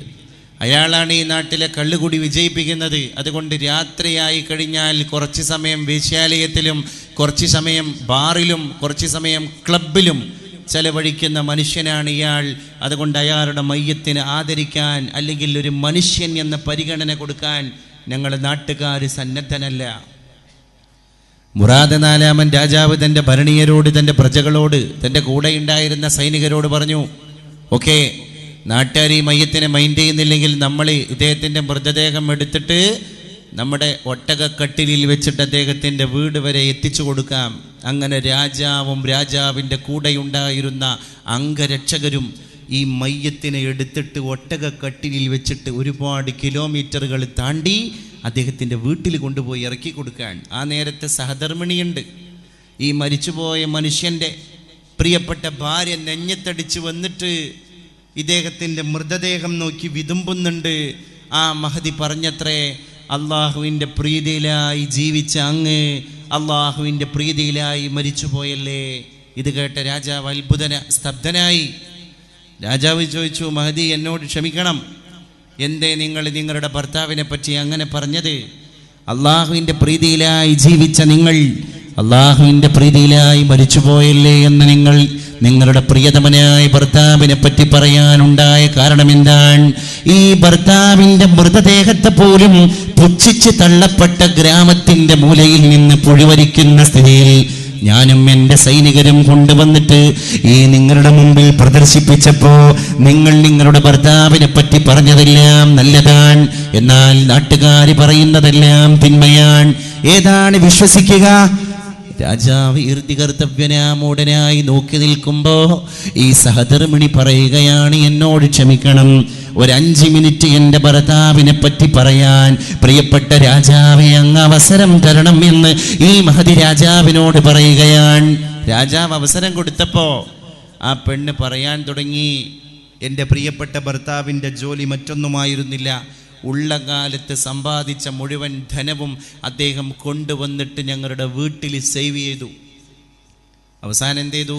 പിന്നെ ശിഷ്ടകാലം എൻ്റെ ഭർത്താവ് പറഞ്ഞു, കുറച്ചൊക്കെ ദുനിയാവ് സമ്പാദിച്ചിട്ടുണ്ട്, ഇനി പടച്ച റബ്ബിൻ്റെ മാർഗത്തിലൊന്ന് നന്നായി ജീവിക്കണം. എന്നിട്ട് ഈ ഭാര്യ വിശദീകരിക്കുകയാണ് ഈ മയ്യത്തിൻ്റെ മുമ്പിൽ വെച്ചിട്ട് രാജാവിനോട്, ഈ കിടക്കുന്ന എൻ്റെ ഭർത്താവ് ശിഷ്ടകാലം ചെയ്ത പണി എന്താണെന്നറിയുമോ രാജാവേ? എൻ്റെ വീട്ടിൻ്റെ ഖജനാവ് തുറന്നിട്ട് അലമാരി തുറന്നിട്ട് അതിൽ നിന്ന് അല്പം ദീനാറുകൾ ദിർഹമുകൾ കയ്യിലെടുത്തിട്ട് നേരെ പോകും. രാത്രി ഇരുട്ടിക്കഴിഞ്ഞാൽ എല്ലാവരും കതകടച്ച് ഉറങ്ങിക്കഴിഞ്ഞാൽ ഞങ്ങളുടെ നാട്ടിൽ സജീവമായി തുറന്ന് പ്രവർത്തിക്കുന്ന ഒരു കള്ളുഷാപ്പുണ്ട്. ആ കള്ളുഷാപ്പിലേക്ക് കയറിപ്പോയിട്ട് ഉടമസ്ഥനെ കാണും. ആ കള്ളുഷാപ്പിൻ്റെ ഉടമസ്ഥൻ വലിയൊരു ചെമ്പ് പാത്രത്തിൽ അന്നേ രാത്രിക്ക് കസ്റ്റമേഴ്സായി വരുന്ന ആളുകളെ പ്രതീക്ഷിച്ച് വാറ്റു ചാരായം നുരഞ്ഞു പൊങ്ങുന്ന ഈ ക്യാനിൽ അങ്ങനെ നിറച്ചു വെച്ചിട്ടുണ്ടാകും. എൻ്റെ ഭർത്താവ് നേരെ കള്ളുഷാപ്പിലേക്ക് കയറിപ്പോകും. ആ ഷാപ്പ് ഉടമസ്ഥനോട് എൻ്റെ ഭർത്താവ് ചോദിക്കും, സഹോദര, ഇന്നത്തെ ചെമ്പ് പാത്രത്തിൽ നീ നിറച്ചു വെച്ച കള്ളിൻ്റെ ടോട്ടൽ പ്രൈസ് എത്രയാണ്? അദ്ദേഹം പറയും, ഇത്ര ദീനാർ. ആ ദീനാർ മുഴുവൻ എൻ്റെ ഭർത്താവ് തൻ്റെ പോക്കറ്റിൽ നിന്ന് ഷോപ്പ് കീപ്പർക്ക് കള്ളിൻ്റെ ഉടമസ്ഥന് കൊടുക്കുകയാണ്. എന്നിട്ട് ആ കാണുന്ന വലിയ ചെമ്പ് പാത്രത്തിലുള്ള മദ്യം മുഴുവൻ ഒറ്റയടിക്ക് വിലക്ക് വാങ്ങി എൻ്റെ ഭർത്താവ് ഒട്ടകക്കട്ടിലിൽ ചുമന്നിട്ട് എൻ്റെ വീട്ടിലേക്ക് കടന്നു വരികയാണ്. രാത്രി ഇരുട്ടുന്ന നേരത്തെ എൻ്റെ ഭർത്താവ് ഒരു ചെമ്പ് നിറയെ മദ്യത്തിൻ്റെ പാത്രവും വേറിയിട്ട് കടന്നു വരുമ്പോ എൻ്റെ വീട്ടിൻ്റെ കതക് തുറന്നിട്ട് എൻ്റെ ഭർത്താവ് വീട്ടിലേക്ക് പ്രവേശിക്കുമ്പോ ഞാൻ എൻ്റെ ഭർത്താവിനെ ഇങ്ങനെ നിരീക്ഷിക്കും, എന്താണ് അദ്ദേഹം അതുകൊണ്ട് ചെയ്യുന്നത്. അല്പനേരം കഴിയുമ്പോ ആ ചെമ്പ് പാത്രം തുറന്നു പിടിച്ചിട്ട് ഞങ്ങളുടെ വീട്ടിൻ്റെ പാർശ്വഭാഗത്തിലൂടെ കടന്നു പോകുന്ന മലിനജലം ഒഴുകിക്കൊണ്ടിരിക്കുന്ന ഓടയിലേക്ക്, കനാലിലേക്ക്, വേസ്റ്റ് വെള്ളം ഒഴുകിക്കൊണ്ടിരിക്കുന്ന കനാലിലേക്ക്, ഡ്രൈനേജിലേക്ക് എൻ്റെ പ്രിയപ്പെട്ട ഭർത്താവ് ആ ഒരു ചെമ്പ് മുഴുവൻ നിറഞ്ഞുപോയ മദ്യത്തെ ഒഴുക്കിക്കളയുകയാണ്. എൻ്റെ വീട്ടിൻ്റെ അകത്ത് വന്നിട്ട് പറയും എന്നോട്, പ്രിയപ്പെട്ട സഹധർമ്മിണി, ഇന്ന് ഇത്ര ആളുകളെ മദ്യപാനത്തിൽ നിന്ന് ഞാൻ രക്ഷപ്പെടുത്തിയിരിക്കുകയാണ്. അതുകൊണ്ട് അല്ലാഹു എനിക്ക് തന്ന സമ്പാദ്യത്തിലൂടെ ഞാൻ ഇത്ര ആളുകളെ മദ്യപാനത്തിൽ നിന്ന് രക്ഷപ്പെടുത്തിയിരിക്കുകയാണ്. 1 മണിക്കൂർ എൻ്റെ വീട്ടിൻ്റെ അകത്തളത്തിൽ അള്ളാഹുവിൻ്റെ മാർഗത്തിൽ നിസ്കരിച്ചിട്ട് ദുആ ചെയ്ത് എൻ്റെ ഭർത്താവ് അങ്ങനെ മുസല്ല കിട്ടിയിരിക്കും. പിന്നെ മുസല്ല മടക്കിയിട്ട് എണീറ്റ് പോവുകയാണ്. 1 മണി 2 മണിയാകുമ്പോ എൻ്റെ ഭർത്താവ് വീണ്ടും ഒട്ടകപ്പുറത്ത് കയറിയിട്ട് ഊടുവഴികളിലൂടെ സഞ്ചരിക്കുകയാണ്. അദ്ദേഹം കടന്നു പോകുന്നത് ഇവിടേക്കാണ്, ആ നാട്ടിലെ ഏറ്റവും പ്രശസ്തമായ വേശ്യാലയത്തിലേക്കാണ്. ആ വേശ്യാലയത്തിലേക്ക് കടന്നുപോയി വേശ്യാലയത്തിൻ്റെ വാതിലങ്ങനെ തുറന്നിട്ട് നിൽക്കുന്ന തരുണീമണിയായ പെണ്ണിൻ്റെ അടുക്കലേക്ക് എൻ്റെ ഭർത്താവ് പോയിട്ട് ചോദിക്കും, സഹോദരി, നീ വേശ്യാലയത്തിൻ്റെ കവാടം തുറന്നു വെച്ചത് ഇന്നത്തെ രാത്രി ഏതെങ്കിലും ഒരു പുരുഷൻ ഭോഗത്തിന് വേണ്ടി കടന്നു വന്നിട്ട് കാമപൂർത്തീകരണം നടത്തി നേരം വെളുത്തിട്ട് തിരിച്ചു പോകുമ്പോൾ നീ ഉദ്ദേശിക്കുന്ന ക്യാഷ് നിനക്ക് ലഭ്യമാകാനാണ് എങ്കിൽ ഒരു മനുഷ്യനിലൂടെ ഇന്നത്തെ രാത്രി നീ പ്രതീക്ഷിക്കുന്ന വില എത്രയാണ്? അവൾ ഇത്ര വില എന്ന് പറയും. ആ ദീനാർ അവരുടെ കയ്യിലേക്ക് കൊടുത്തിട്ട് എൻ്റെ ഭർത്താവ് തിരിച്ചു പോന്നിട്ട് പറയും, സഹോദരി, ഞാൻ വേശ്യാലയത്തിൻ്റെ കതകടക്കാൻ പറഞ്ഞു, വേശ്യപ്പെണ്ണ് വാതിലടച്ചു. അതുകൊണ്ട് വേശ്യപ്പെണ്ണിനെയും വേശ്യപ്പെണ്ണിനെ തേടി വരുന്ന ആണിനെയും ഞാൻ ആ ദുരാചാരത്തിൽ നിന്ന് രക്ഷപ്പെടുത്തിയിരിക്കുകയാണ്. വീണ്ടും എൻ്റെ ഭർത്താവ് വിരിപ്പിൽ വന്നിട്ട് ഇബാദത്ത് ചെയ്യും. ഈ നാട്ടുകാർ കാണുന്ന എന്താ? രാത്രി അർദ്ധരാത്രിയായി കഴിഞ്ഞാൽ നേരെ കള്ളിഷാപ്പൊക്കെ പോയിട്ട് തിരിച്ചു വരുന്ന ഒരു മനുഷ്യനെയാണ്. കുറച്ച് കഴിഞ്ഞാൽ പിന്നെ അടുത്ത നാട്ടുകാർ കാണുന്നത് വേശ്യാലയത്തിലേക്ക് പോയിട്ട് തിരിച്ചു വരുന്ന മനുഷ്യനെയാണ്. ഈ മനുഷ്യൻ മരിച്ചു പോയപ്പോൾ മയ്യത്തിനെ മൈൻഡ് ചെയ്യാൻ പോലും ഒരാളെ കിട്ടിയില്ല. രാജാവ് തൻ്റെ ഒട്ടകക്കട്ടിലിൽ ചുമന്നിട്ട് ഭാര്യയുടെ മുമ്പിലേക്ക് കൊണ്ടുപോയി കൊടുക്കേണ്ട സ്ഥിതി എത്തിയപ്പോഴും കാത്തിരിക്കുന്ന ജനങ്ങൾക്കറിയൂല കാര്യത്തിൻ്റെ നിജസ്ഥിതി. അവസാനം രാജാവ് വിളംബരം നടത്തുകയാണ്. അതോടുകൂടെ ആളുകൂടി ആൾക്കാർക്ക് മരിച്ചുപോയ മയ്യത്ത് ഏതാണ് മുതൽ എന്ന് മനസ്സിലായി. യാ റബ്ബി നളമത് ദുനൂബി കസറതൻ ഫലഖദ് അലിംതു ബിഅന്ന അഫ്വക അഅളമു. അല്ലാഹുവേ, ഞാൻ ചെയ്തു പോയ തെറ്റുകൾ ഒരുപാടാണ് എന്ന് നിനക്കറിയാം. പക്ഷെ ഒരു കാര്യമുണ്ട്, എനിക്കറിയാം എൻ്റെ തെറ്റിനേക്കാൾ വലുതാണ് നിന്റെ മാപ്പ് തമ്പുരാനെ. ഇൻ കാന ലാ യർജൂക ഇല്ലാ മുഹ്സിനുൻ ഫബിമൻ യലൂദു വയസ്തജീറുൽ മുജ്രിമു. തെറ്റ് ചെയ്ത ആളുകൾക്ക് നിന്റെ അടുക്കലേക്ക് കടന്നു വരാൻ ഒരു സ്വാതന്ത്ര്യമില്ലെങ്കിൽ നല്ല ആളുകൾക്ക് മാത്രമാണ് നിന്റെ അടുക്കലേക്ക് കടന്നു വരാനുള്ള സ്വാതന്ത്ര്യമുണ്ടെങ്കിൽ തെറ്റ് ചെയ്ത പാവപ്പെട്ട പാപികൾ ആരുടെ അടുക്കലേക്കാണ് കടന്നു പോവുക തമ്പുരാനേ എന്ന് പാടിപ്പോയ അബൂനുവാസിനെയും ഇസ്ലാമിൻ്റെ ചരിത്രം നമ്മുടെ മുമ്പിൽ പരിചയപ്പെടുത്തുന്നുണ്ട്. അതുകൊണ്ട് എൻ്റെ പ്രിയപ്പെട്ടവരെ, ഹൃദയശുദ്ധിയാണ് കരണീയമായ മാതൃക. മനസ്സ് നന്നായി പോയാൽ ശത്രുക്കളുണ്ടാവില്ല. മനസ്സ് നന്നായി പോയാൽ ഒരുപാട് മിത്രങ്ങളുണ്ടാകും. അവൻ്റെ പൊളിറ്റിക്സ് എന്താകട്ടെ, അവൻ്റെ ആദർശം എന്താകട്ടെ, അവൻ നിലകൊള്ളുന്ന പ്രസ്ഥാനം ഏതാകട്ടെ, ഒരു മനസ്സ് ശുദ്ധമായി കഴിഞ്ഞാൽ എല്ലാവരും അവനെ അക്സെപ്റ്റ് ചെയ്യാൻ കടന്നു വരികയാണ്. കാരണം എന്താ? നല്ലൊരു മനുഷ്യൻ, പട്ടുപോലെ മൃദുലമായ സ്വഭാവത്തിൻ്റെ ഉടമയായ മനുഷ്യൻ, ശത്രുക്കളില്ല, പ്രതിപക്ഷങ്ങളില്ല. ബഹുമാനപ്പെട്ട ശിഹാബ് തങ്ങളെപ്പറ്റി ചരിത്രം പറയാറുണ്ട്. മതം നോക്കാതെ ജാതി നോക്കാതെ മനുഷ്യനെ നിർണയിക്കാൻ കൊടപ്പനക്കൽ തറവാട് മുറ്റത്തിൻ്റെ അഷ്ടഭുജമേശയുടെ മുറ്റത്തിരുന്നിട്ട് മുന്നിൽ ഇരുന്നിട്ട് ആ കസാലയിൽ സിംഹാസനത്തിൽ ആരൂഢനായ കിരീടം വെക്കാത്ത രാജകുമാരനെ പോലെ ബഹുമാനപ്പെട്ട മുഹമ്മദ് അലി ശിഹാബ് തങ്ങൾ തൻ്റെ അടുക്കലേക്ക് പരാതി പറയാൻ വരുന്ന ആളുകളുടെ പരാതിയെല്ലാം കേൾക്കുമ്പോൾ ഒരു മന്ദസ്മിതമാണ് അവിടെ തോന്നിപ്പോകാറുണ്ട്. പരിശുദ്ധ റസൂലിൻ്റെ ഹദീസ്, ഖൈറുക്കും, നിങ്ങളിൽ ഏറ്റവും ഉത്കൃഷ്ടനാരാൻ, മന്നൊരുത്തനാൻ ത്വാല ഉംറുഹു, ഒരുപാടായി അല്ലാഹു കൊടുത്തതിൻ്റെ കൂടെ തന്നെ വഹസുന അമലുഹു, അവൻ്റെ പ്രവർത്തനങ്ങൾ നന്നായിരിക്കുകയാണ്. അള്ളാഹുവിൻ്റെ മാർഗത്തിൽ നമുക്ക് ആഫിയത്തും തന്നു, ആയുസ്സും തന്നു, നമ്മുടെ പ്രവൃത്തി നന്നാവും ചെയ്തു. വിലയിരുത്തുക, ദുനിയാവ് വിജയിച്ചിരിക്കുന്നു. കാരണം എന്താ? പരീക്ഷണങ്ങളിൽ നിന്ന് പരീക്ഷണങ്ങളിലേക്ക് നമ്മുടെ സമൂഹം പോകാനുള്ളൊരു പ്രധാന കാരണം ഈമാനിൻ്റെ വോൾട്ടേജിന് ഡിഗ്മ സംഭവിച്ചതാണ്. കാരണം സിന അധികമായി പോയാൽ അപകടങ്ങൾ പെരുകും. അവിഹിത ബന്ധങ്ങൾ അമിതമായി പോയാൽ, ഇപ്പുറത്ത് ഒരുപാട് ദുരാചാരങ്ങൾ അധികമായി കഴിഞ്ഞാൽ, ഇപ്പുറത്ത് അല്ലാഹുവിൻ്റെ അദാബ് പല രോഗങ്ങളിലൂടെ, പല പീഡനങ്ങളിലൂടെ, പല പരീക്ഷണങ്ങളിലൂടെ കടന്നു വരുന്നതാണ്. വളരെ ക്ലിയറാണ്. ഇനിയാന്നാണ് വിനീതനായ ഞാൻ UAE എമിറേറ്റ്സിൽ നിന്ന് ഇങ്ങോട്ട് കടന്നു വരുന്നത്. അവിടുത്തെ പരിപാടി കഴിഞ്ഞിട്ട്, പ്രിയപ്പെട്ടവരെ, മനസ്സിൽ കണ്ട അല്ലെങ്കിൽ മനസ്സിൽ ഊഹിച്ചൊരു നാടൊന്നുമല്ല അത്. ലോകത്തെ ഏറ്റവും വലിയ വേശ്യാവൃത്തി നടക്കുന്ന ഒരു രാജ്യം, ഒരു ഇസ്ലാമിക രാജ്യമാണ്. രാത്രി 9 മണിക്ക് ഓപ്പൺ ചെയ്യുന്ന ബാറിലേക്ക് കടന്നു പോകുന്ന തരുണീമണികളായ പെൺകുട്ടികൾ 3 മണിക്ക് ബാർ തുറക്കുന്നതോടുകൂടെ മുറ്റത്ത് വന്ന് ക്യൂ നിൽക്കുമ്പോൾ ടാക്സിക്കാർ കൊണ്ടുപോയി ഈ കുട്ടികളെ പിക്ക് ചെയ്ത് എത്തിക്കേണ്ട ഫ്ലാറ്റുകളിലും റൂമുകളിലും എത്തിക്കുന്നത് ഒരു ഇസ്ലാമിക രാജ്യത്തിൻ്റെ മടിത്തട്ടിലാണ്. ബഹുമാന്യനായ സൽമാൻ അൽ ഫാരിസി റളിയല്ലാഹു അൻഹുവിന്റെ കൈ പിടിച്ചിട്ട് മറുകൈയിൽ തൻ്റെ ഉക്കാസ് ഊന്നുവടി, ആ ഊന്നുവടി അങ്ങനെ കുത്തിപ്പിടിച്ചിട്ട് ഈ പറയുന്ന ദുബായിയുടെ പണ്ടത്തെ മരുപ്പറമ്പിന്റെ ഭാഗത്തിലൂടെ പരിശുദ്ധ റസൂൽ സ്വല്ലല്ലാഹു അലൈഹി വആലിഹി വസഹബിഹി വസല്ലം അവിടുന്ന് മണലാരണ്യത്തിലൂടെ നടന്നു പോകുമ്പോ ഒരു പുല്ല് പോലും മുളക്കാത്ത നാടാണത്. അള്ളാന്റെ റസൂല് പറഞ്ഞു പോയി, സൽമാൻ, എന്റെ കൈ പിടിച്ച സൽമാൻ, നീ മനസ്സിലാക്കണം, ഇത് പാപിയുടെ ഉദ്യാനമാണ്.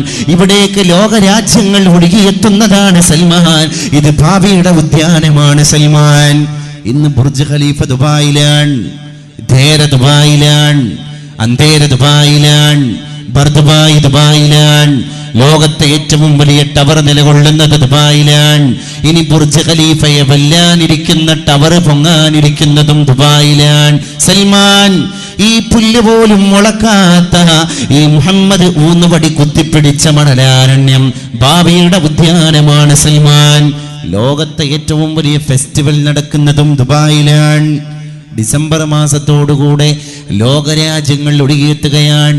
അമേരിക്കയിൽ നിന്ന് ടൂറിസ്റ്റുകൾ, റഷ്യയിൽ നിന്ന് ടൂറിസ്റ്റുകൾ, ജപ്പാനിൽ നിന്ന് ടൂറിസ്റ്റുകൾ, ചൈനയിൽ നിന്ന് ടൂറിസ്റ്റുകൾ. എന്തിനേറെ പറയണം, സാക്ഷാൽ സ്വാതന്ത്ര്യമില്ല എന്ന് പരസ്പരം അങ്ങോട്ടും ഇങ്ങോട്ടും അടക്കം പറയുന്ന സൗദി അറേബ്യയിൽ നിന്ന് അറബികൾ ടൂറിന് വരുന്നത് ദുബായിലേക്കാണ്. എന്തിന്? ഒന്ന് അടിച്ചു പൊളിക്കാൻ. വൈലുൽ അറബ്, പരിശുദ്ധ റസൂൽ സല്ലല്ലാഹു അലൈഹി വസല്ലം പറഞ്ഞു പോയി, വൈലുൽ അറബ്, അറബികളെ നിങ്ങൾക്ക് നാശം, അറബികളെ നിങ്ങൾക്ക് നാശം. മിൻ ശർറിൻ ഖദ് ഇഖ്തറബ്, വളരെ അനധിവിദൂരമായ ഭാവിയിൽ നിങ്ങളെ പിടികൂടാനിരിക്കുന്ന ഷർറ്, ആ ഷർറിനെ പറ്റി ചിന്തിക്കുമ്പോ അറബികളെ നിങ്ങൾക്ക് നാശം. ഇന്ന് ഏറ്റവും വൃത്തികെട്ട ചെറുപ്പക്കാർ അറബികളാണ്. തട്ടിപ്പറി അവരുടെ കൂട്ടത്തിലെ ഏറ്റവും കൂടുതൽ, ദുസ്വഭാവം ഏറ്റവും കൂടുതൽ അവരുടെ കൂട്ടത്തിലാണ്, ഫാഷൻ ഭ്രമം ഏറ്റവും കൂടുതൽ അവരുടെ കൂട്ടത്തിലാണ്. മാത്രമല്ല അവിഹിത ബന്ധങ്ങളും ഏറ്റവും കൂടുതൽ അറബ്സിൻ്റെ കൂട്ടത്തിലാണ്. ഞാൻ ഒരു വർഗത്തെ കുറ്റപ്പെടുത്തുകയല്ല, പിന്നെ ഈ ഹദീസിനെ വെളിച്ചത്തിലേക്ക് കൊണ്ടുവരികയാണ്. വൈലുല്ലിൽ അറബ്, അറബികൾക്ക് നാശം. മിൻ ശർറിൻ ഖദ് ഇഖ്തറബ്, ഇല്ലെങ്കിൽ ഖത്തറിലെ അമീർ ഇനീഷ്യേറ്റ് എടുത്തിട്ട് വേറെ രാജ്യത്തേക്ക് പോകേണ്ട ഫിഫ വേൾഡ് കപ്പിനെ 2022 ഫിഫ വേൾഡ് കപ്പിനെ മലപ്പുറം ജില്ലയുടെ വിസ്തൃതി പോലുമില്ലാത്ത ഒരു രാജ്യത്തേക്ക് റിസ്ക് എടുത്ത് കൊണ്ടുവരൂല. പിന്നെ ഈ റിസ്ക് എടുത്ത് കൊണ്ടുവരിപ്പിച്ചത് ഖിയാമത്ത് നാൾ അടുക്കണമെങ്കിൽ അശറാത്തു സാ എന്ന് പറഞ്ഞൊരു കിതാബ് തന്നെ നമുക്ക് കാണാൻ സാധിക്കും. അതിൽ അള്ളാഹിൻ്റെ റസൂല് പറഞ്ഞ കാര്യങ്ങളൊക്കെ നടക്കണമല്ലോ. അതിൽ അവിഹിത ബന്ധങ്ങൾ നടക്കണം. ദുബായിൽ ഷാർജയിൽ വേൾഡ് ബുക്ക് ഫെയർ നടന്നുകൊണ്ടിരിക്കുന്നതിൻ്റെ ഇടയിൽ ബഹുമാനപ്പെട്ട സയ്യിദ് സാദിഖ് അലി ശിഹാബ് തങ്ങളുടെ കൂടെ ബുക്ക് ഫെയർ കാണാൻ വേണ്ടി ഇങ്ങനെ നടന്നു പോകുമ്പോൾ ടോൾസ്റ്റോയി എന്ന് പറയുന്ന കഥാപാത്രത്തിൻ്റെ അന്ന കരേനീന എന്ന് പറയുന്ന ഒരു പുസ്തകം കാണാനിടയായി. ലോകപ്രസിദ്ധമായൊരു പുസ്തകമാണത്. ടോൾസ്റ്റോയിയുടെ ഡ്രാമയാണ്, നാടകമാണ് ആ പുസ്തകത്തിലുള്ളത്. അതിൻ്റെ പേരാണ് അന്ന കരേനീന.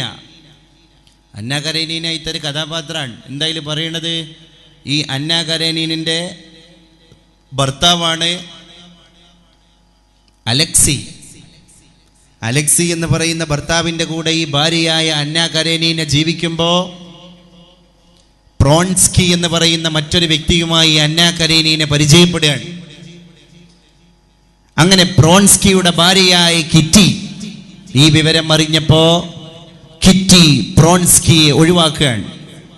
അന്ന കരേനീനക്ക് പ്രോൺസ്കിയുമായി ബന്ധമുണ്ട് എന്ന് അന്ന കരേനീനയുടെ ആദ്യ ഭർത്താവായ അലക്സി അറിഞ്ഞപ്പോ അലക്സി തൻ്റെ ഭാര്യയായ അന്ന കരേനീനയെയും ഒഴിവാക്കുകയാണ്. അങ്ങനെ ഭയങ്കര ട്രാജഡിയിലേക്കൊരു ഫാമിലി എത്തിപ്പെടുകയാണ്. അതേ ഒരു സംഭവം ഞാൻ ഈ പ്രസംഗിച്ചു കൊണ്ടിരിക്കുന്നതിൻ്റെ വെളിപ്പാടകലെയുള്ള ഒരു സ്ഥലത്ത് നടന്ന ഒരു സംഭവ വികാസം പത്രത്തിൽ കാണാൻ സാധിച്ചു. ഞാൻ വിശദീകരിക്കുന്നില്ല. വൈലുല്ലിൽ അറബ്, അറബികളെ നിങ്ങൾക്ക് നാശം. മിൻ ശർറിൻ ഖദ് ഇഖ്തറബ്, വരാനിരിക്കുന്ന ശർറ് കൊണ്ട് നിങ്ങൾക്ക് നാശം അറബികളെ. ആ അറബികളുടെ സംസ്കാരം അങ്ങനെ പോകുന്നു എങ്കിൽ നമ്മൾ തിരിച്ചറിയണം എവിടെയാണ് മുസ്ലിം സമുദായം, മുസ്ലിം സമുദായത്തിന്റെ ഭാവി എങ്ങോട്ടാണ് കടന്നു പോകുന്നത്. അതുകൊണ്ട് ഖൈറുന്നാസി ബതീഉൽ ഫൈഇ വസരീഉൽ ഗളബ്, ബതീഉൽ ഗളബ് വസരീഉൽ ഫൈ, ജനങ്ങളിൽ ഏറ്റവും ഉത്കൃഷ്ടനായ മനുഷ്യൻ എന്ന് പറയുന്നത് പെട്ടെന്ന്, ക്ഷിപ്രകോപി എന്ന് പറയും മലയാള ഭാഷയിൽ. പെട്ടെന്ന് കോപിക്കുക, പെട്ടെന്ന് കോപിക്കുന്നവൻ ജനങ്ങളിൽ നല്ലവനല്ല. അത് പിശാചിൻ്റെ ഇടപെടലുകളാണ്. അതിലൂടെ എന്തൊക്കെ ഉണ്ടായിപ്പോകുന്നുണ്ട്. ഈ കോപം നിയന്ത്രിക്കുക എന്ന് പറയുന്നത് ഈമാനുമായിട്ട് ബന്ധപ്പെട്ടൊരു പരീക്ഷണമാണ്. അനാവശ്യമായ കോപം ഉണ്ടാകുന്ന സമയത്ത് നമ്മൾ പെട്ടെന്ന് പ്രതികരിക്കും. ആ നാഭോണ്ട് എന്താണ് പുറത്തു വന്നത് എന്നുള്ളത് നമ്മൾ ചിന്തിക്കാറില്ല. കലാം വാക്ക്, അറബി വാക്കാണത്. കലാം എന്ന പദം തന്നെ കടന്നു വന്നത് കലിം എന്ന വാക്കിൽ നിന്നാണ്. കലിമ് എന്ന് പറഞ്ഞാൽ വ്രണം, മുറിവ്, പരിക്ക് എന്നൊക്കെയാണ് കലിമ് എന്ന വാക്കിൻ്റെ അർത്ഥം. ശരിക്കും നമ്മളൊക്കെ പ്രയോഗിച്ചു കൊണ്ടിരിക്കുന്നത് ഓരോ വ്രണങ്ങളാണ്, ഓരോ മുറിവുകളാണ്. ആ വാക്കിൽ നിന്നാണ് കലാമ് പോലും കടന്നു വന്നത്. അതുകൊണ്ട് തന്നെയാണ് നബിത്തങ്ങൾ പറഞ്ഞത്, മനുഷ്യ ശരീരത്തിൽ ഗൗരവഭാവം പ്രകടിപ്പിക്കണമെങ്കിൽ നമ്മുടെ മുഖത്ത് ഒന്ന് ഗൗരവഭാവം പ്രകടിപ്പിക്കണമെങ്കിൽ നമ്മുടെ മുഖത്തുള്ള 18 പേശികൾ, വലുതും ചെറുതുമായ 18 പേശികൾ വർക്കൗട്ട് ചെയ്യണം. അതേസമയം നമുക്കൊന്ന് ചിരിക്കാൻ 9 പേശി ചലിച്ചാൽ മതി. ഒരു റിസ്ക്കും ഇല്ലാതെ 18 പേശി ചലിക്കുകയും 9 പേശി ചലിപ്പിക്കാൻ വലിയ ഭഗീരഥ യത്നം നടത്തേണ്ടി വരികയും ചെയ്യുന്ന ഒരു നൂറ്റാണ്ടിലാണ് നമ്മൾ ജീവിച്ചുകൊണ്ടിരിക്കുന്നത്. അവിടെയാണ് പുഞ്ചിരി ദാനമാണ് എന്ന് ഇസ്ലാം പഠിപ്പിച്ചത്. പുഞ്ചിരി ദാനമാണ്. കാരണം നിങ്ങൾക്ക് വരുന്ന ദേഷ്യം പിശാചിൽ നിന്നാണ്. ആ പിശാചിനെ ദേഷ്യം വരുന്നത് അഗ്നിയിൽ നിന്നാണ്. അഗ്നിയെ കെടുത്താൻ ഏറ്റവും നല്ലത് വെള്ളമാണ്. അതുകൊണ്ട് അഊദു ബില്ലാഹി മിനശ് ശൈത്വാനിർ റജീം എന്ന് ചൊല്ലി നിങ്ങൾ ദേഷ്യത്തെ അടക്കുക. അത് ചൊല്ലിയിട്ടും ദേഷ്യം അടങ്ങുന്നില്ലെങ്കിൽ ഫല്യതവല്ല, അവൻ പോയി സ്നാനം ചെയ്തു കൊള്ളട്ടെ, അംഗസ്നാനം ചെയ്തു കൊള്ളട്ടെ. വുളൂ അവന്റെ ദേഷ്യത്തെ കെടുത്തുന്നതാണ്. ഇസ്ലാം അതിന് വ്യക്തമായ ആധികാരികമായ നിയമ സംഹിതകളെ നമ്മുടെ മുമ്പിലേക്ക് തരികയാണ്. എന്നിട്ട് തന്നെ വേണം നമ്മൾ ഇടപെടാൻ, എന്നിട്ട് തന്നെ വേണം നമ്മൾ ജനങ്ങളോട് ഇടപെടാൻ. അപ്പൊ മിംഗ്ലിംഗ്, നമ്മൾ ജനങ്ങളോട് സഹവർത്തിത്വം നടത്തുന്ന സമയത്ത് കരുതി വേണം, മറ്റുള്ളവരെ പരിഗണിക്കണം, കൺസിഡറേഷൻ കൊടുക്കേണ്ട ആളുകൾക്ക് കൺസിഡറേഷൻ കൊടുക്കണം. അൻസിലിന്നാസ മനാസിലഹും, ജനങ്ങൾക്ക് അവർക്ക് നൽകപ്പെടേണ്ട സ്ഥാനം നൽകപ്പെടുക തന്നെ വേണം. നമ്മുടെ വ്യക്തിത്വമാണ് നമ്മൾ ശ്രദ്ധിക്കേണ്ടത് എന്നർത്ഥം. ആരാണ് ഇന്ന് വ്യക്തിത്വം ശ്രദ്ധിക്കുന്നത്? വ്യക്തിത്വം ഇന്ന് ശ്രദ്ധിക്കപ്പെടുന്നില്ല, അതുകൊണ്ട് ബഹുമാനം കിട്ടുന്നില്ല. ഇന്ന് ഏത് നാട്ടിൽ പോയാലും നമ്മുടെ കാരണന്മാർക്കുള്ള പ്രധാന പരാതി എന്താ? കുട്ടികളെ പിടിച്ചെടുത്ത് കിട്ടുന്നില്ല.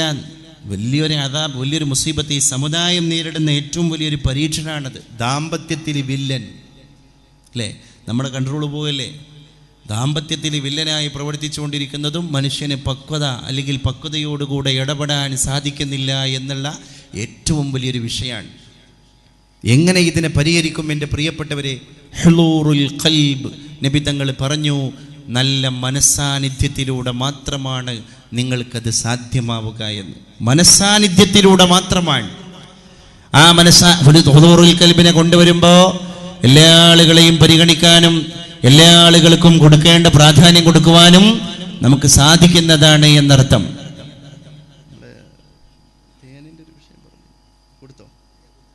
ഇടയിലൊരു വിഷയം കൂടി പറയട്ടെ പ്രിയപ്പെട്ടവരെ. ബഹുമാനപ്പെട്ട സയ്യിദ് ഹമീദ് അലി ശിഹാബ് തങ്ങൾ ഇവിടെ ഇരുന്ന് തങ്ങളെ ദ്വാവും പ്രഭാഷണവും കഴിഞ്ഞ് ഇവിടെ ഇരുന്ന ഉടനെ കുറച്ച് തേന് മന്ത്രിച്ചിട്ടുണ്ട്.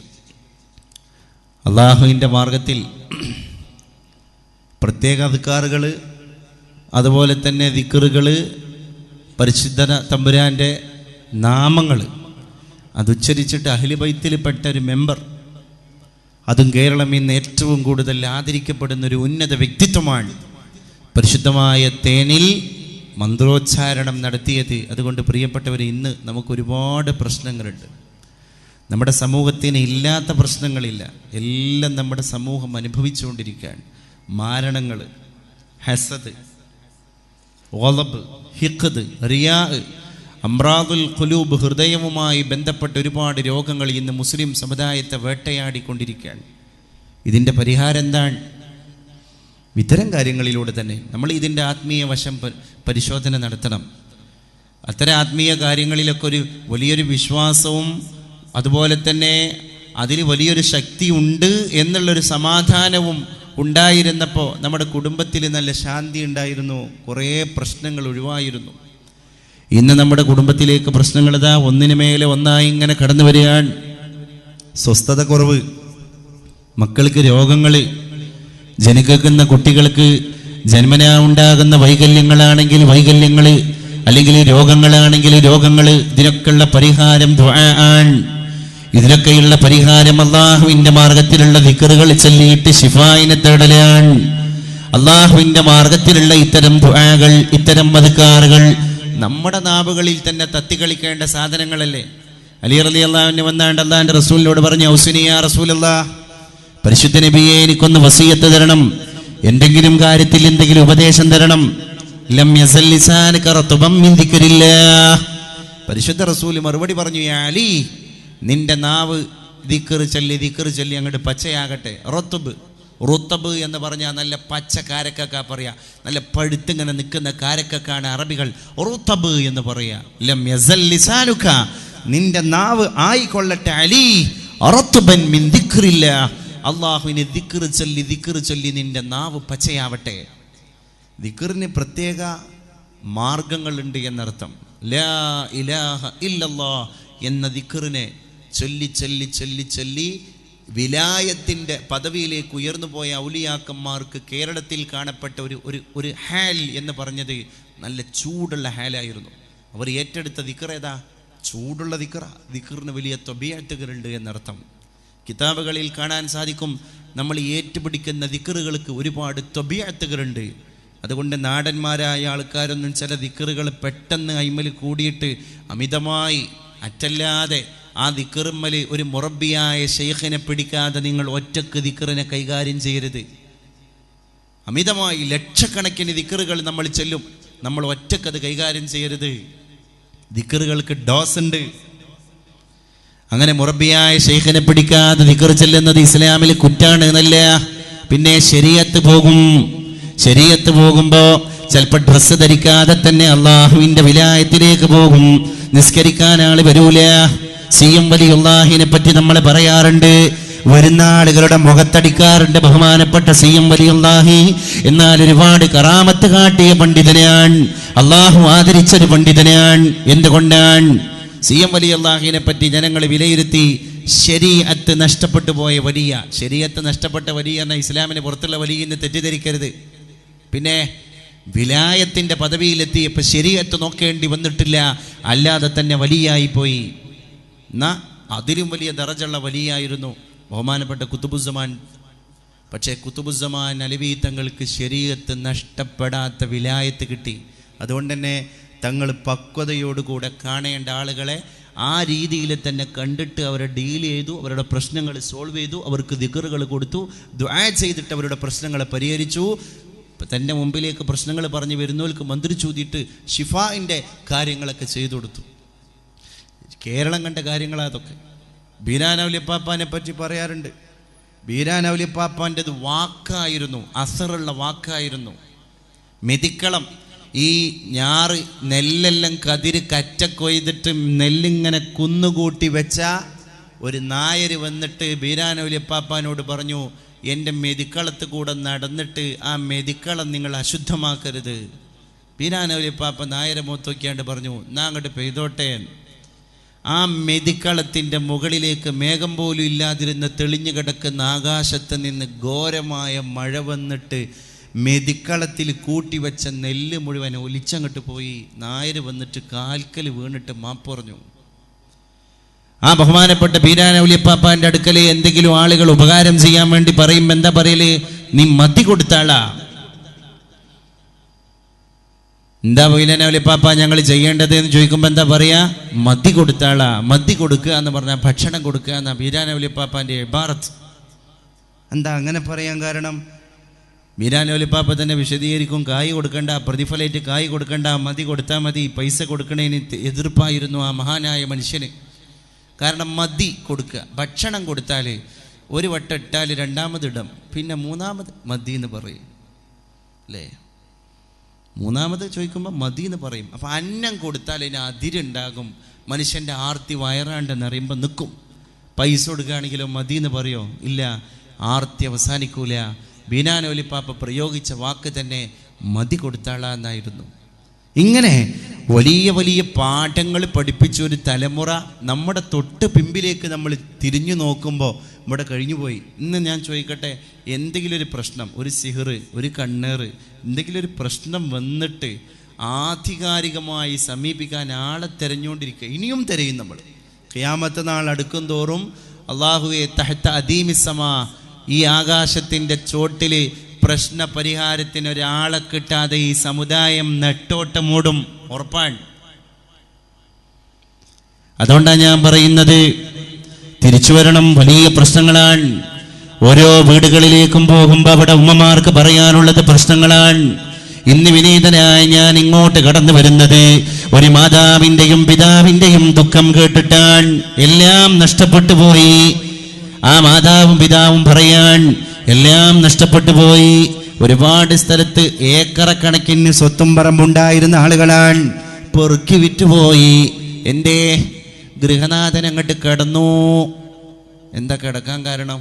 അല്ലാഹു അഅലം, ഒരു പിടുത്തുമില്ല. ഇങ്ങനെ വളരെ ഊർജ്ജസ്വലനായി വീട്ടിൽ വന്നിട്ട് കട്ടുമ്മൽ കിടന്ന മനുഷ്യൻ കുറച്ച് നേരം കഴിഞ്ഞപ്പോൾ വർത്താനം, ഇങ്ങനെ ഭാര്യനോട് ഇങ്ങനെ വർത്താനം പറയണതിൻ്റെ ഇടയിൽ വർത്താനത്തിലൊരു കൊഞ്ഞപ്പട. അവസാനം ഭാര്യ പെട്ടെന്ന് എണീറ്റ്, രാത്രി 10 മണിയാ, ലൈറ്റിട്ട് നോക്കുമ്പോൾ തൻ്റെ ഭർത്താവിൻ്റെ മുഖം ഒന്ന് കോടിയിട്ടുണ്ട്. അപ്പം അദ്ദേഹത്തോട് പറഞ്ഞു, എന്താ നിങ്ങളുടെ മുഖത്തിനൊരു കോട്ടം? എനിക്കങ്ങനൊന്നുമില്ലല്ലോ. അതോടുകൂടി അദ്ദേഹത്തിൻ്റെ സംസാരം നിലച്ചു. പിന്നെ വർത്തമാനം പറയാൻ കഴിയുന്നില്ല, ശരീരവും നിലച്ചു. എല്ലാവരും എടുത്ത് കോട്ടക്കൽ മിംസ് ഹോസ്പിറ്റലിലേക്ക് കൊണ്ടുവന്നു. അതിന് ശേഷം EMS ഹോസ്പിറ്റലിലേക്ക് കൊണ്ടുപോയി. പ്രിയപ്പെട്ടവരെ, 2.5 കൊല്ലമായി ആ മനുഷ്യൻ ഇന്നും പുറത്തേക്ക് ഇറങ്ങിയിട്ടില്ല. ഞാനിത് പറയുന്നത് വെളിപ്പാടകലയുള്ളൊരു സഹോദരനെ പറ്റിയാണ്. ആ മനുഷ്യനെ കണ്ടിട്ടാണ് ഞാൻ ഇങ്ങോട്ട് വരുന്നത് ഇന്ന്. ഇപ്പം പറയാൻ എന്തേന്ന് ചോദിച്ചപ്പോൾ പറഞ്ഞു, ശരിക്കും അതിൻ്റെ കാര്യങ്ങളെപ്പറ്റി വ്യക്തമായ അന്വേഷണം നടന്നപ്പോൾ ഒരു പ്രശ്നമില്ല. ബ്ലഡിൽ കുഴപ്പമില്ല, സ്കാനിങ്ങിൽ കുഴപ്പമില്ല, ന്യൂറോളജി വിഭാഗം നോക്കി കുഴപ്പമില്ല, ഓർത്തോ നോക്കി കുഴപ്പമില്ല, യാതൊരു കുഴപ്പമില്ല. അപ്പം എന്താ, ഹസൂദികൾ വന്നിട്ടെന്തോ ചെയ്തതാ. എന്നിട്ട് അവർ വ്യക്തമായിട്ട് പറഞ്ഞത്രേ, മൂപ്പര് കഴിഞ്ഞാൽ അത് മൂപ്പത്തിയാർക്ക് വരും, മൂപ്പത്തിയാരത് കഴിഞ്ഞാൽ അത് മക്കൾക്ക് വരും. ഞാൻ ചോദിക്കട്ടെ, ഇതുകൊണ്ട് എന്താണ് ഈ സമൂഹം നേടുന്നത്? സിഹർ വലിയൊരു പ്രശ്നമാണിന്ന്. ഉള്ള മുടിൻ്റെ പൊട്ട് അത് വേണ്ട, പേരിൻ്റെ പൊട്ട് അത് വേണ്ട, എന്തെങ്കിലും ഒരു ഡീറ്റെയിൽസ് എടുത്തിട്ട് ലബീദ് ഇബ്നുൽ അഅസം എന്ന് പറയുന്ന സാഹിർ അള്ളാഹിൻ്റെ റസൂലിനെ സിഹർ ചെയ്യാൻ വേണ്ടി പരിശുദ്ധ റസൂലിൻ്റെ വീട്ടിൽ ജോലി ചെയ്യുന്ന ജൂതനായ കുട്ടിയെ സ്വാധീനിച്ചു. മോനെ, നിനക്ക് പാരിതോഷികം തരാം. മുഹമ്മദ് മുടി ചീകുന്ന സമയത്ത് ചീർപ്പിൻ്റെ കാമ്പ് പല്ലുകൾക്കിടയിൽ അവശേഷിക്കുന്ന ഒരു മുടിക്കഷ്ണം കൊണ്ടുവാ, നിനക്ക് പാരിതോഷികം തരാം. അള്ളാഹിന്റെ റസൂലിനെ സിഹർ ചെയ്തില്ലേ? ലബീദ് ഇബ്നുൽ അഅസം എന്ന് പറയുന്ന മദീന കണ്ട ഏറ്റവും വലിയ മാരണക്കാരൻ, ലോകനായകനെ സിഹർ ചെയ്ത് കടത്തിയില്ലേ? ആയിഷ ബീവിയുടെ കട്ടിലിൽ പരിശുദ്ധ റസൂൽ സല്ലല്ലാഹു അലൈഹി വസല്ലം ക്ഷീണപരവശനായി കടന്നുപോയി. ആയിഷ ബീവി വന്നിട്ട് അടുത്ത പ്രഭാതത്തിൽ ചോദിച്ചു, എന്തേ എണീക്കുന്നില്ല റസൂലേ? എത്ര നേരം മുമ്പ് എണീക്കുന്ന ആളാണ്, എന്തേ കിടക്കുന്നു? ആയിഷ, പൊങ്ങാന് കഴിയുന്നില്ല ആയിഷ. അപ്പോഴേക്ക് ജിബ്രീൽ വന്നു അലൈഹിസലാം, മീകായിൽ വന്നു അലൈഹിസലാം. ജിബ്രീൽ അലൈഹിസലാം മീകായിൽ അലൈഹിസലാമിനോട് പറഞ്ഞു പോയി, ആയിഷാന്റെ കട്ടിലിൽ കിടക്കുന്ന പരിശുദ്ധ നായകന് സിഹർ ചെയ്തതാണ്. ആർക്കാണ് സിഹർ പറ്റിയത്? ആരാണ് ഡയഗ്നോസ് ചെയ്യുന്നത്? മലക്കുകൾ വന്നിട്ട് പരിശുദ്ധ നായകന് ഏറ്റുപോയ സിഹറിനെ ഐഡന്റിഫൈ ചെയ്യുകയാണ്, ഡയഗ്നോസ് ചെയ്യുകയാണ്. എന്നിട്ട് പറഞ്ഞു പോയി ജിബ്രീൽ അലൈഹിസലാം, ഇത് മദീനയിലെ ഏറ്റവും വലിയ സാഹിറായ ലബീദ് ഇബ്നുൽ അഅസം ചെയ്തതാണ്. അപ്പോഴേക്ക് അള്ളാഹിന്റെ റസൂൽ പറഞ്ഞു, ആയിഷ, അലിയെ വിളിപ്പിക്കണം. സഹാബികൾ പോയി, അലിയാരി തങ്ങൾ വന്നു. അലി റളിയല്ലാഹു അൻഹുവിനോട് പറഞ്ഞു പോയി, അലി, ബിർ ദർവാനി എന്ന് പറയുന്ന കിണറ്റിൽ മുഹമ്മദിന്റെ രൂപം ഒരു മഴുക കൊണ്ട് ഉണ്ടാക്കിയിട്ട് നിക്ഷേപിച്ചിട്ടുണ്ട് എന്ന് ജിബ്രീൽ എന്റെ മുമ്പിൽ വന്നിട്ട് പറഞ്ഞു അലി. അതുകൊണ്ട് ബിർ ദർവാനിലെ വെള്ളം വറ്റിക്കണം അലി. അലി റളിയല്ലാഹു അൻഹു സഹാബികളായ കൂട്ടുകാരെ കൂട്ടി മദീനയിലെ ബിർ ദർവാനിലെ കടന്നുപോയി. ഈത്തപ്പനയോലയുടെ മടലെടുത്തിട്ട് വളച്ചുണ്ടാക്കി കുമ്പിള് കുത്തിയിട്ട് തൊട്ടിയുണ്ടാക്കിയിട്ട് കയറ് കൊണ്ട് താഴേക്ക് ഇറക്കി വെള്ളം വറ്റിച്ചു. ആ വെള്ളത്തെ പറ്റി പറയാൻ, മദീനയിലെ ബിർ ദർവാനിൽ പരിശുദ്ധ റസൂലിൻ്റെ രൂപം മെഴുക് കൊണ്ടുണ്ടാക്കിയ രൂപം ആ കിണറ്റിലേക്കാണ് ഈ മാരണക്കാരൻ കൊണ്ടുപോയിട്ടത്. ആ സിഹറിൻ്റെ ശക്തി കൊണ്ട് കിണറ്റിലെ വെള്ളം പോലും മൈലാഞ്ചി കലക്കി പാർന്ന പോലെ ചുവന്നുപോയി. ആർക്കാണ് തേറ്റത്? അതിൻ്റെ പേരിലല്ലയോ ഇന്നും നമ്മൾ പാരായണം ചെയ്യുന്ന പരിശുദ്ധ ഖുർആനിൽ 2 അധ്യായങ്ങൾ ഇറങ്ങാൻ കാരണം ഈ ഒരൊറ്റ സംഭവമാണ്. സൂറത്തുൽ ഫലഖും സൂറത്തുൻ നാസും. കാരണം ഈ മെഴുക് അള്ളാഹിൻ്റെ റസൂലിൻ്റെ രൂപത്തിൽ ഉണ്ടാക്കിയതാണ്. ആ മെഴുകിൻ്റെ മുകളിൽ 11 ആണി ഉണ്ടായിരുന്നു. അതുകൊണ്ടാണ് ഖുൽ അഊദു ബിറബ്ബിൽ ഫലഖിലും ഖുൽ അഊദു ബിറബ്ബിൻ നാസിലും കൂടി 11 ആയത്തുകൾ അള്ളാഹു ഇറക്കിയത്. ഓരോ ആയത്തുകളും ഓരോ ആണി പറിക്കാൻ വേണ്ടിയാണ് അള്ളാഹു ഇറക്കിയത്. ജിബ്രീൽ അലൈഹിസ്സലാം പറഞ്ഞു, ഖുൽ, നബിയെ പറയുക, പുതിയ ഒരു ഔഷധം ഇവിടെ ഇറങ്ങാൻ പോകുകയാണ്. അഊദു ബിറബ്ബിൽ ഫലഖ്, പ്രപഞ്ചാണ്ട കടാകത്തിൻ്റെ റബ്ബിനെ കൊണ്ട് ഞാൻ കാവൽ തേടുകയാണ്. ആ 1-ാമത്തെ ആയത്തങ്ങട്ട് നബി തങ്ങൾ ഏറ്റു ചൊല്ലിയപ്പോൾ മെഴുകു പിടിച്ച അലി റളിയല്ലാഹു അൻഹു പറയാൻ, 1-ാമത്തെ ആണി അങ്ങോട്ട് പൊങ്ങി. മിനൽ ജിന്നതി വന്നാസ്, 11-ാമത്തെ അവസാനത്തെ ആയത്തോതിയതോടുകൂടെ ഒടുക്കത്താണി പൊങ്ങി. അള്ളാന്റെ റസൂൽ ഊർജ്ജസ്വലനായി ആയിഷ ബീവിയുടെ കട്ടിലിൽ നിന്ന് എണീറ്റു. ഇത് നിഷേധിക്കാൻ ആർക്കെങ്കിലും കഴിയോ? സ്വഹീഹുൽ ബുഖാരിയിൽ വളരെ വ്യക്തമായി എഴുതി വെച്ച ഹദീസല്ലേ ഇത്. അലി റളിയല്ലാഹു അൻഹു പറയാണ്, ത്വൽഉഹ, അന്ന് മദീനത്തെ കിണറ്റിൽ പോയി ഞങ്ങൾ വെള്ളം വറ്റിച്ചിട്ട് ഈ മെഴുകിൻ്റെ പ്രതിമ അങ്ങോട്ട് പുറത്തെടുക്കുമ്പോൾ ഈ സിഹിറിൻ്റെ ശക്തി കാരണം മദീനത്തെ ആ കിണറിൻ്റെ പരിസരത്തെ തോട്ടങ്ങളിലുണ്ടായിരുന്ന അടുത്തടുത്ത് നിൽക്കുന്ന ഈത്തപ്പനയുടെ തൂമ്പ്, ഓല, ആ കൂമ്പുകളൊക്കെ കഅന്നഹാ റൂഉസു ശയാത്തീൻ, പിശാച് മുടിക്കെട്ട് അഴിച്ചിട്ട പോലെ വികൃതമായിരുന്നു. ഈത്തപ്പനയടക്കം കരിഞ്ഞുണങ്ങി. അള്ളാഹിൻ്റെ റസൂലായതുകൊണ്ട് കിടക്കേണ്ടി വന്നിട്ടുള്ളൂ. ഞാൻ ചോദിക്കുക, ഇസ്ലാമിൻ്റെ മേഖലയിലൊക്കെ പ്രവർത്തിച്ചുകൊണ്ടിരിക്കുന്ന എൻ്റെ ആലിമീങ്ങളായ ആൾക്കാരോടടക്കം ഞാൻ പറയാൻ, നമ്മൾ ശത്രുക്കളെ സമ്പാദിക്കുമ്പോൾ ഈ ശത്രുക്കൾ ചെയ്യുമ്പോൾ ഈ ആലിമീങ്ങളൊക്കെ കുറച്ച് അതുക്കാറും കുറച്ച് വിറുതൊക്കെ ഉള്ള ആൾക്കാരാണെങ്കിൽ ഓർക്ക് വേണ്ടി ചെയ്ത സാധനങ്ങൾ ഓല ദിക്റിൻ്റെ ശക്തി കൊണ്ട് ഓൽക്ക് തട്ടാതെ ചിലപ്പം ഭാര്യന്മാരിലേക്കും മക്കളിലേക്കും ഒക്കെ പോകുന്ന പ്രശ്നങ്ങൾ വരാൻ സാധ്യതയുണ്ട്. ഇന്ന് സിഹിർ ഒരു കച്ചവടമായിട്ടുണ്ട്. വെറുതല്ല അള്ളാഹു സബുൽ മുബിഖാത്തിൽ ഈ വിഷയം എഴുതിയച്ചത്.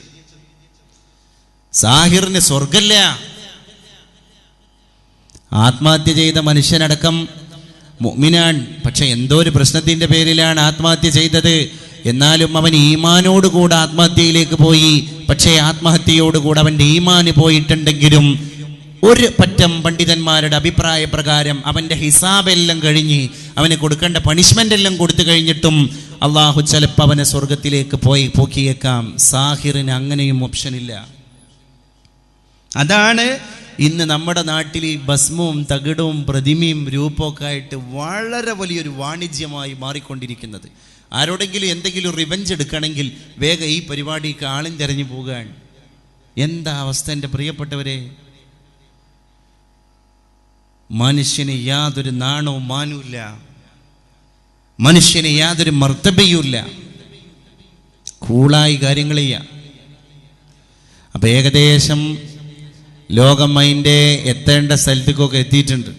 ഇനി നമ്മൾ ഭീകരമായ രീതിയിൽ ഇപ്പം ഒരു സാമ്പത്തിക പരാധീനത നമ്മളെ പിടികൂടിയിരിക്കാൻ, വലിയൊരു ബാങ്ക്റപ്റ്റ്. നാളെ നേരം വെളുത്ത് കഴിഞ്ഞാൽ കേരളത്തിൽ ബാറിലും അതുപോലെ തന്നെ ഇലക്ഷൻ നടക്കുന്ന ഓഫീസിലും പോളിംഗ് ബൂത്തിലും നടക്കുന്ന രീതിയിലുള്ള സ്ട്രെങ്ത് നാളെ ബാങ്കിൻ്റെ മുമ്പിൽ കാണാൻ പോവുകയാണ്. അങ്ങനെ വലിയൊരു പരീക്ഷണത്തിലേക്ക് നമ്മൾ എത്തുകയാണ്.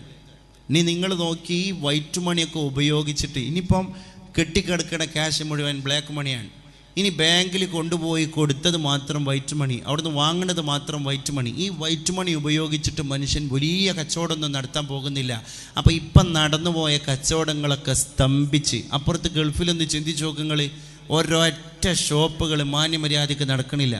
ലോകത്തെ ഏറ്റവും വലിയ മാളാണ് ദുബായ് മാൾ. അത് കാണാൻ ആൾക്കാർ വരുന്നുണ്ട് എന്നല്ലാതെ ഒരു ഷോപ്പിലും കസ്റ്റമേഴ്സ് ഇല്ല. ആകെ മൊത്തത്തിൽ സൗദി അറേബ്യയിലടക്കം പെട്രോളിയം ഉൽപ്പന്നങ്ങൾക്ക് വില കൂടി. അപ്പോൾ അവിടുത്തെ അസറ്റ് പോയി, അവിടുത്തെ അസറ്റ് നഷ്ടപ്പെട്ടു.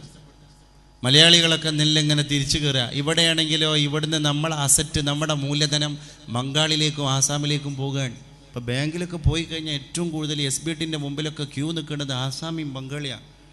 കിട്ടണ കായ് മുഴുവൻ കയറ്റി അയക്കാൻ. ഓലെ അയക്കണേന് കുഴപ്പമുണ്ടായിട്ടല്ല ഞാൻ പറയണത്. 10 കൊല്ലം കഴിയുമ്പോൾ കേരളത്തിൽ ഇവിടുന്ന് തന്നെ റോളിങ് നടക്കേണ്ട സാധനങ്ങൾ ഇവിടെ ഇല്ലാതാവും. 5 കൊല്ലം കൊണ്ട് തന്നെ കേരളത്തിൻ്റെ സാമ്പത്തിക സ്ഥിതി 25% താഴ്ന്നു പോയിട്ടുണ്ട്. 10 കൊല്ലാണ്ട് കഴിയുമ്പോൾ, ഇത്രയും കാലം നമ്മുടെ നാട്ടിലൊരു സൂപ്പർ മാർക്കറ്റിൽ പോയിട്ട് നമ്മളൊരു പൈസ മുടക്കുകയാണ്, 1000 റുപ്യക്ക് സാധനം വാങ്ങി. സൂപ്പർ മാർക്കറ്റിൻ്റെ മുതലാളി പിന്നെന്ത് ചെയ്യാണ്, അയാളെ മകളെ പഠിപ്പിക്കാൻ വേണ്ടി അപ്പുറത്തെ ട്യൂഷൻ സെൻറ്ററിൽ ആ കിട്ടിയ 1000 റുപ്യ കൊണ്ടുപോയി കൊടുക്കുകയാണ്. ട്യൂഷൻ സെൻറ്ററിലെ ആൾക്കാർ വേറൊരു ബിസിനസ് തുടങ്ങാൻ വേണ്ടി ഇപ്പുറത്ത് ഷെയർ ഇടുകയാണ്. ഒക്കെ റോളിങ് നടക്കണേ കേരളത്തിൻ്റെ അകത്താണ്. ഇവിടെ പണിയെടുത്തിട്ട് ഇനി നമ്മുടെ അസറ്റ്, നമ്മുടെ മൂലധനമാകുന്ന ഈ പൈസ മുഴുവൻ ആസാമിലേക്കും ബംഗാളിലേക്കും പോകുന്നതിൻ്റെ കൂടെ നമ്മുടെ പ്രതീക്ഷയാകുന്ന ഗൾഫ് കൂടി അസ്തമിക്കുക. അതിൻ്റെ കൂടെ പുതിയ സാമ്പത്തിക പരിഷ്കരണം ഇന്ത്യ രാജ്യത്ത് കടന്നു വരിക. ഇതൊക്കെ പാടാകുന്നതിൻ്റെ കൂടെ ഇനി ഇതിലും വലിയൊരു കെടുതി നമ്മുടെ മുമ്പിലേക്ക് കടന്നു വരാൻ പോകുന്നത് ഈ തുലാമാസം ഒരു തുള്ളി വെള്ളം കിട്ടിയിട്ടില്ല നമുക്ക്. അടുത്ത വേനൽ നമ്മളൊക്കെ ഒന്ന് സ്വപ്നം കാണണം. പൈപ്പിലൂടെ വെള്ളം പാഴാകുമ്പോൾ നമ്മളൊന്നും അന്വേഷിക്കാറില്ല. എന്നാൽ കഴിഞ്ഞ ചെന്നൈയിലെ പ്രളയമുണ്ടായ സമയത്ത് സിനിമാ സംവിധായകനായ പ്രിയദർശൻ അടക്കം 15 രൂപയുടെ മിനറൽ വാട്ടറിന്റെ കുപ്പിക്ക് 180 രൂപ പിടിച്ചിട്ട് കച്ചവടക്കാർ ഡിമാൻഡ് പറയാൻ 180 കൊടുക്കാൻ ഇവിടെ വാങ്ങാൻ 200 വാങ്ങാൻ ഇവിടെ ആളുണ്ട് എന്നാണ് പറഞ്ഞത്. കോടീശ്വരനായ പ്രിയദർശനൊക്കെ ഒരു കുപ്പി വെള്ളത്തിന് വേണ്ടി ഇങ്ങനെ കെഞ്ചി ക്യൂ നിൽക്കുന്ന രംഗം സോഷ്യൽ മീഡിയയിൽ വൈറലായി. എന്തുകൊണ്ട്? അള്ളാഹ് ഏത് നിമിഷവും അള്ളാഹു ചിലപ്പോൾ നമ്മളൊന്ന് താഴ്ത്തിട്ടേക്കാം. ഇപ്പം ഇന്നലെ ഒരുപാട് ആളുകൾ അല്ലേ ഇപ്പോഴും അവരുടെ പ്രശ്നങ്ങളൊന്നും റീകവർ ആയിട്ടില്ല. കാരണം എന്താ? പാവം നമ്മുടെ പ്രവാസി ഒന്ന് മാന്യമര്യാദയ്ക്ക് വന്നാണ്ട് ഗൾഫിലിടപ്പോൾ പിന്നെ ഉള്ള പണം മുഴുവൻ കൊണ്ടുവന്നിട്ട് ഇനിയാണ് ഒന്ന് സ്വസ്ഥമായിട്ട് ഇരുന്നിട്ട് പെരപ്പണി തുടങ്ങാൻ. ആ സാധു കായ് പലിശ കയറണ്ടെന്ന് വിചാരിച്ചിട്ട് ബാങ്കിൽ പോയി കൊണ്ടുപോയി ഇട്ടിട്ടില്ല. അവൻ്റെ ക്യാഷ് മുഴുവൻ ഇപ്പം ബ്ലാക്ക് മണിയാണ്.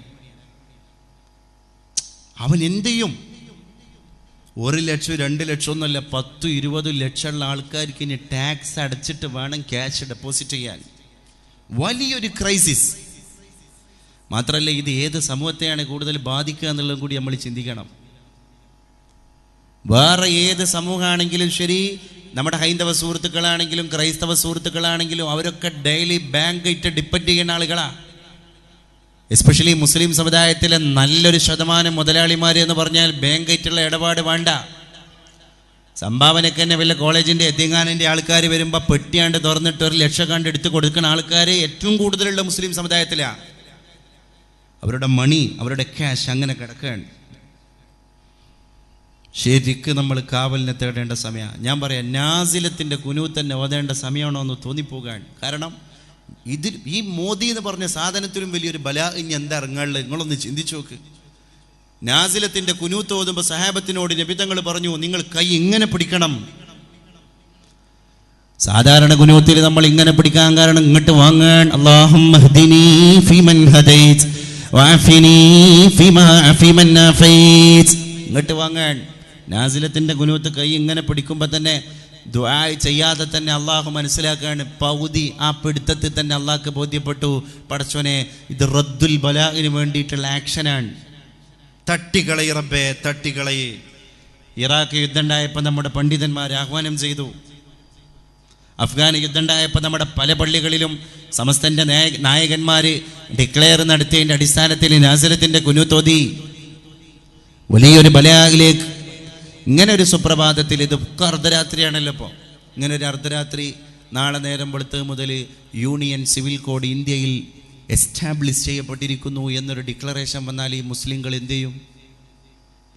ഏക സിവിൽ കോഡ് ഇന്നത്തെ അർദ്ധരാത്രിയോടുകൂടെ പ്രാബല്യത്തിൽ വന്നു എന്ന് ഈ കണക്കിന് ഇന്ത്യ രാജ്യം പോകുകയാണെങ്കിൽ നടക്കൂല എന്നൊന്നും പറയാൻ പറ്റൂല.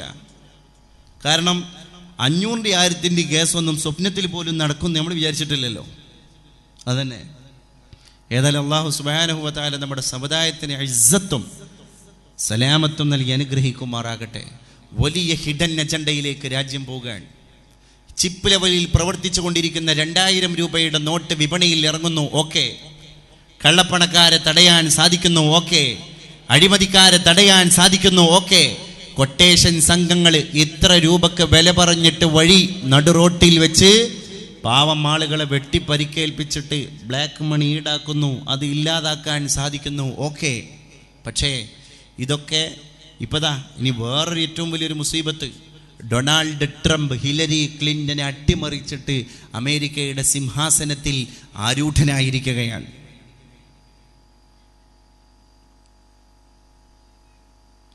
ഇതിനൊരു അറബി പൗരൻ പോസ്റ്റ് ഇട്ടത്, ഖാമ അബൂ ലഹബ് അല ഹമ്മാലത്തിൽ ഹതബ്.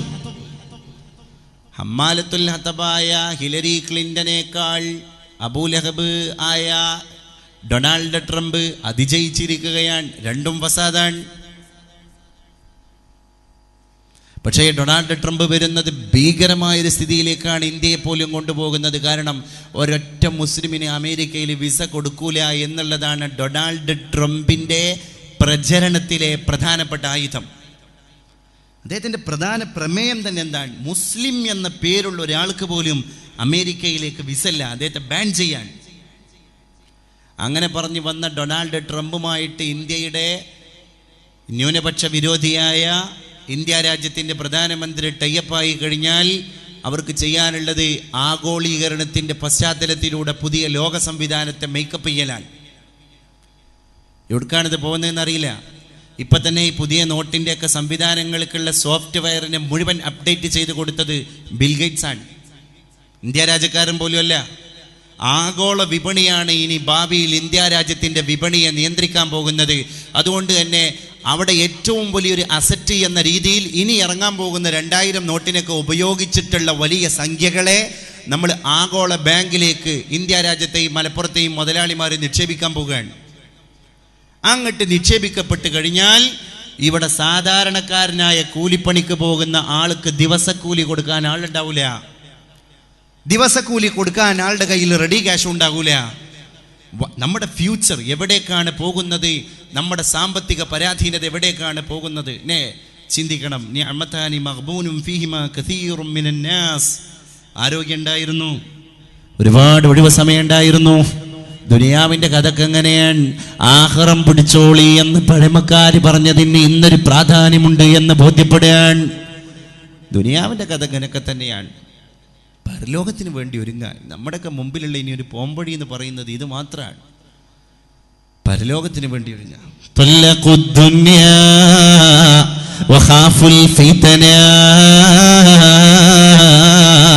نظروا فيها ولما علموا أنها ليست لحي وطنا جعلوها لجة واتخذوا صالح الأعمال فيها سفنا. പഴയ ഔലിയാക്കന്മാർ തൊല്ലഖുദ്ദുനിയ, അവർ ദുനിയാവിനെ തൊലാക്കല്ലി. തൊല്ലഖുതുക്കി, ദുനിയാവേ നിന്നെ മൊഴിയല്ലേ. പിന്നെ അവർക്ക് ബാങ്ക് റപ്റ്റ് ആലേക്കണ്ട, കള്ളപ്പണാലേക്കണ്ട, ബ്ലാക്ക് മണി ആലേക്കണ്ട, വൈറ്റ് മണി ആലേക്കണ്ട. വഖാഫുൽ ഫിതന, ഇവിടെയുള്ള ഫിതനകളെ അവർ ശരിക്ക് പേടിച്ചിരുന്നു. മുസ്ലിം സമുദായത്തിൻ്റെ മുമ്പിലുള്ള ശരിക്ക് പോംവഴി അള്ളാഹുവിലേക്ക് മടങ്ങലാണ്. നാഥൻ തൗഫീഖ് നൽകി അനുഗ്രഹിക്കുമാറാകട്ടെ. പ്രിയപ്പെട്ടവരെ, നമ്മുടെ തേന് കുപ്പിയാക്കിയിട്ടുണ്ടോ? ഇത്രേ ഉള്ളൂ അല്ലേ? അത് കൊടുത്തോട്ടെ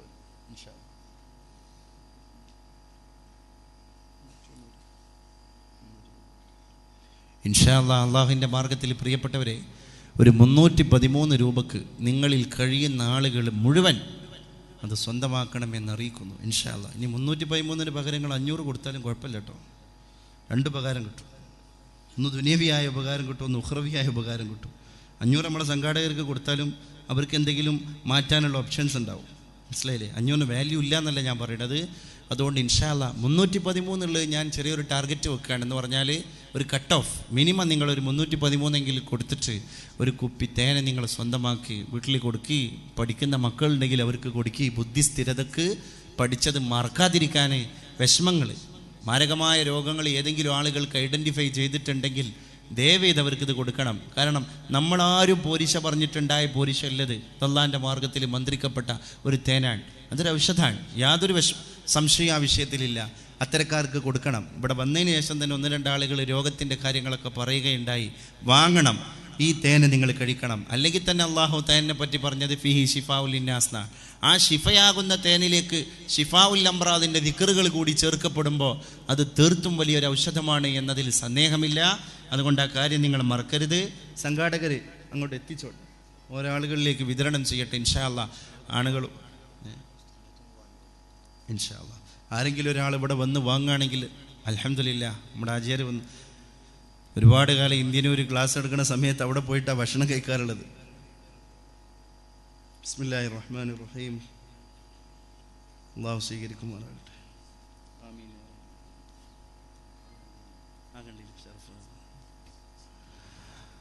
അല്ലാഹു സുബ്ഹാനഹു വ തആല അദ്ദേഹത്തിന് ആഫിയത്തുള്ള ദീർഘായുസ്സ് പ്രദാനം ചെയ്യുമാറാകട്ടെ.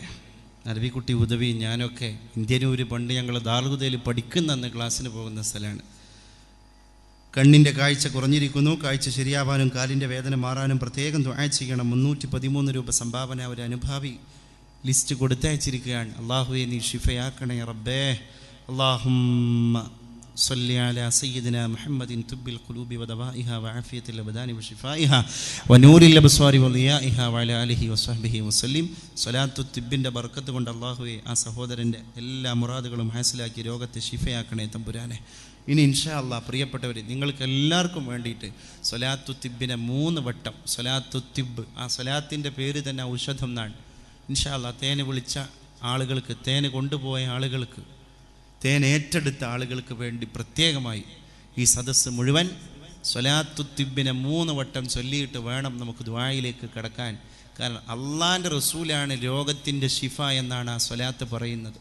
തിബ്ബിൽ ഖുലൂബി വദവാഇഹ, ഹൃദയങ്ങളുടെ രോഗങ്ങൾക്കുണ്ടാകുന്ന മുഴുവൻ ഔഷധവും ആ പ്രവാചകനാണ്. വആഫിയത്തിൽ അബ്ദാനി വശിഫാഇഹ, ശരീരങ്ങളുടെ മുഴുവൻ ആഫിയത്തായ ഷിഫയായ പ്രവാചകൻ. വനൂരിൽ അബ്സാരി വളിയായിഹ, സകലമായ കണ്ണിൻ്റെയും കാഴ്ചയായ അകക്കണ്ണിൻ്റെ വെളിച്ചമായ പ്രവാചകൻ. ആ പരിശുദ്ധ റസൂലിൻ്റെ മേൽ നീ ഗുണം ചെയ്യണേ അല്ലാഹ്. അതാണ് ആ സ്വലാത്ത്. ശരീരത്തിൻ്റെ ആഫിയത്ത് ആ സ്വലാത്തിൽ പെട്ടു, ഹൃദയത്തിൻ്റെ രോഗങ്ങൾ ആ സ്വലാത്തിൽ പെട്ടു, കണ്ണിൻ്റെ കാഴ്ച ആ സ്വലാത്തിൽ പെട്ടു, എല്ലാ മാരകമായ രോഗങ്ങളിൽ നിന്നുമുള്ള രക്ഷ ആ സ്വലാത്തിൽ പെട്ടു.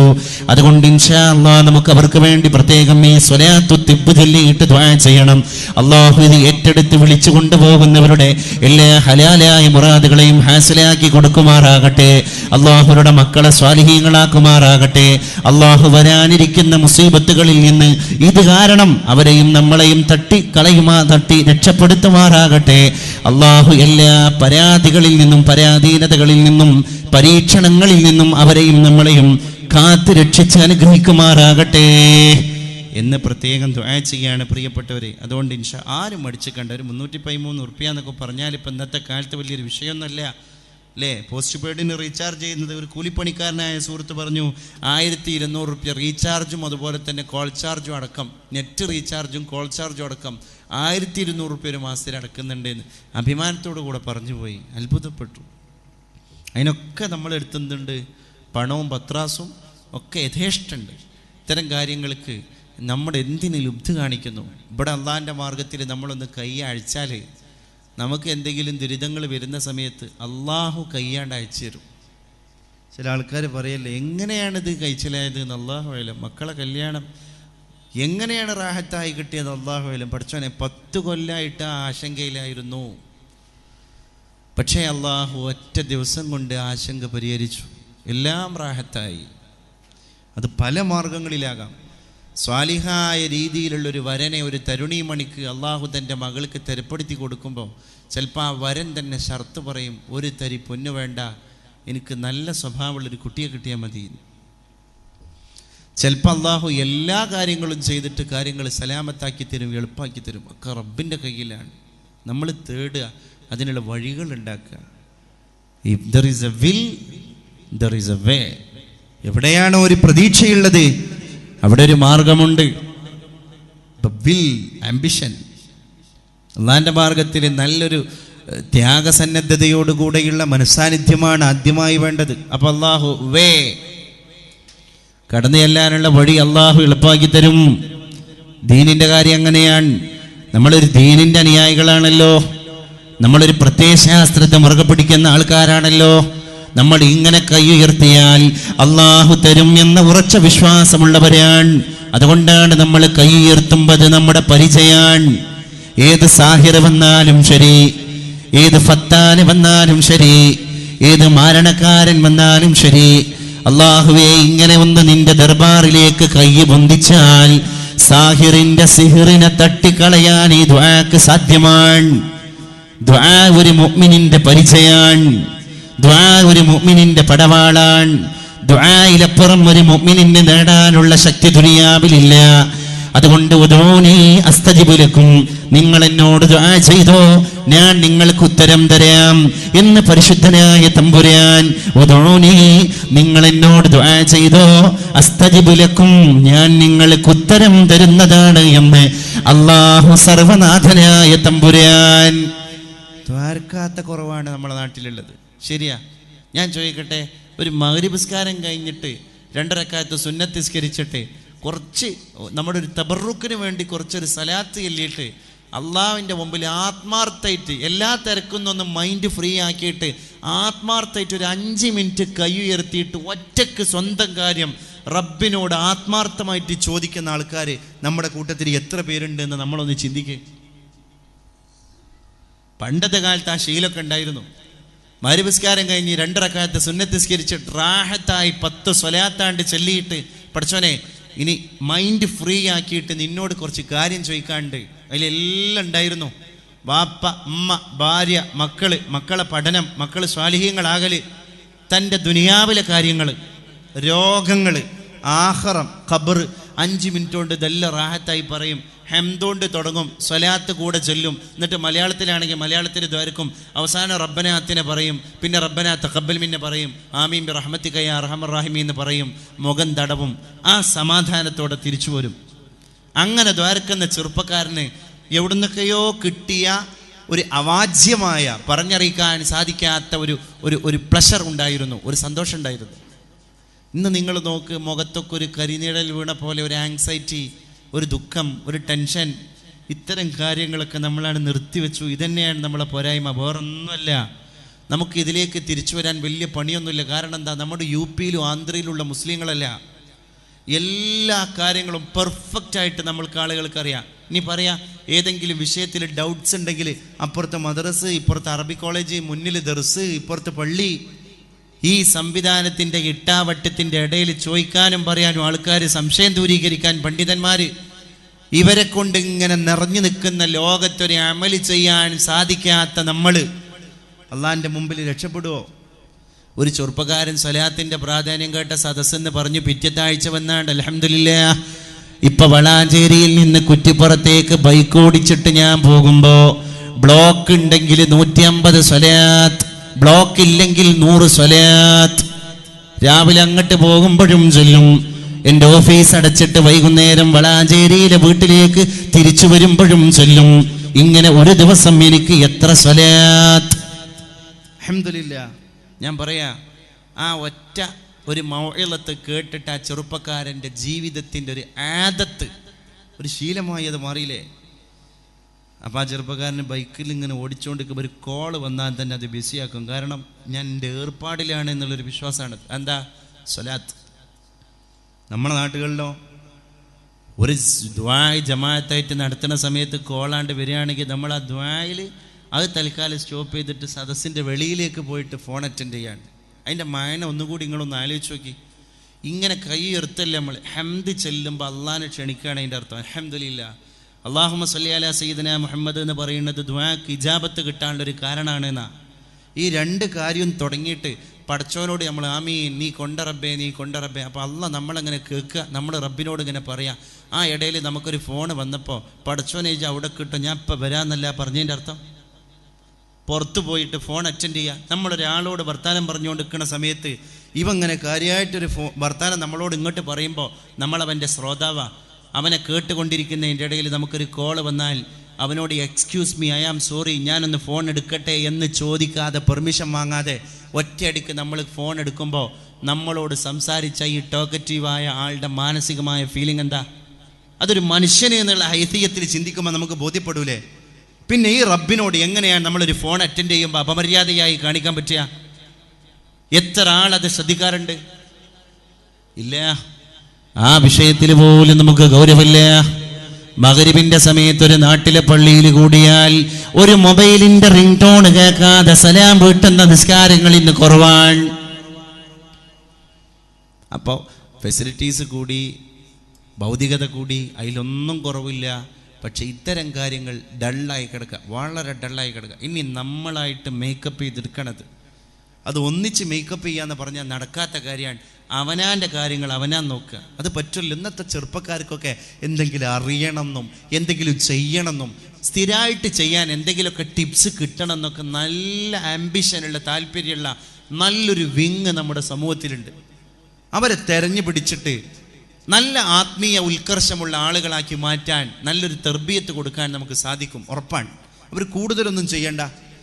ഇത്തരം ശീലങ്ങൾ അവർ കൊണ്ടുവരുന്നതിലൂടെ ഓട്ടോമാറ്റിക്കലി പേഴ്സണലായി അവരുടെ സ്വഭാവം ശരിക്കും മാറുന്നുണ്ട്, അവരുടെ ഡീലിങ്സ് മാറുന്നുണ്ട്. ആളുകളോട് ഇടപെടുന്ന സമയത്ത് നല്ല ഇടപെടലുകൾ നടത്താൻ അവർക്ക് സാധ്യമാകുന്നുണ്ട്. അത് മതിയല്ലോ, അതിലപ്പുറം എന്താ പിന്നെ വേണ്ടത്?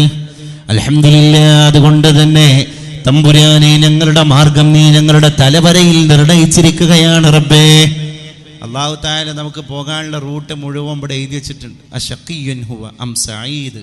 അവൻ വിജയിയാണോ, അവൻ പരാജയപ്പെട്ടവനാണോ, അവൻ സ്വർഗത്തിലാണോ, അവൻ നരകത്തിലാണോ? നമ്മൾ അമൽ ചെയ്യുക എന്നുള്ളതാണ് അതിൻ്റെ ഏറ്റവും വലിയൊരു കാര്യങ്ങൾ. അള്ളാഹു തൗഫീഖ് നൽകി അനുഗ്രഹിക്കുമാറാകട്ടെ. ഞാൻ അവസാനിപ്പിക്കുന്നു പ്രിയപ്പെട്ടവരെ.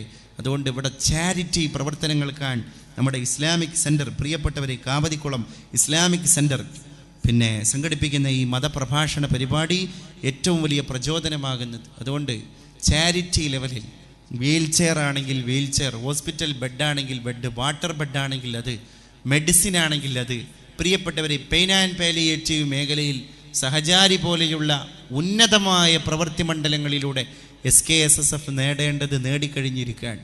അതുകൊണ്ട് വീൽ ചെയറിനുള്ള ക്യാഷ് ഞാൻ തരാമെന്ന് പറയുന്നതിനപ്പുറം ഞാനൊരു വീൽ ചെയർ തരാമെന്ന് താല്പര്യപ്പെടുന്ന ആൾക്കാരുണ്ടാകും. അത്തരം ആൾക്കാർ വീൽ ചെയർ തന്നെ വാങ്ങിക്കൊടുത്തിട്ട് ഈ വലിയ സംരംഭത്തോട് നീതി പുലർത്തുക. കാരണം എന്താ? അതിങ്ങനെ സഞ്ചരിക്കും തോറും അതിൻ്റെ പുണ്യം ദുനിയാവിലെ ആഖിറത്തിലും നമുക്ക് കിട്ടുക, സംശയമില്ലല്ലോ.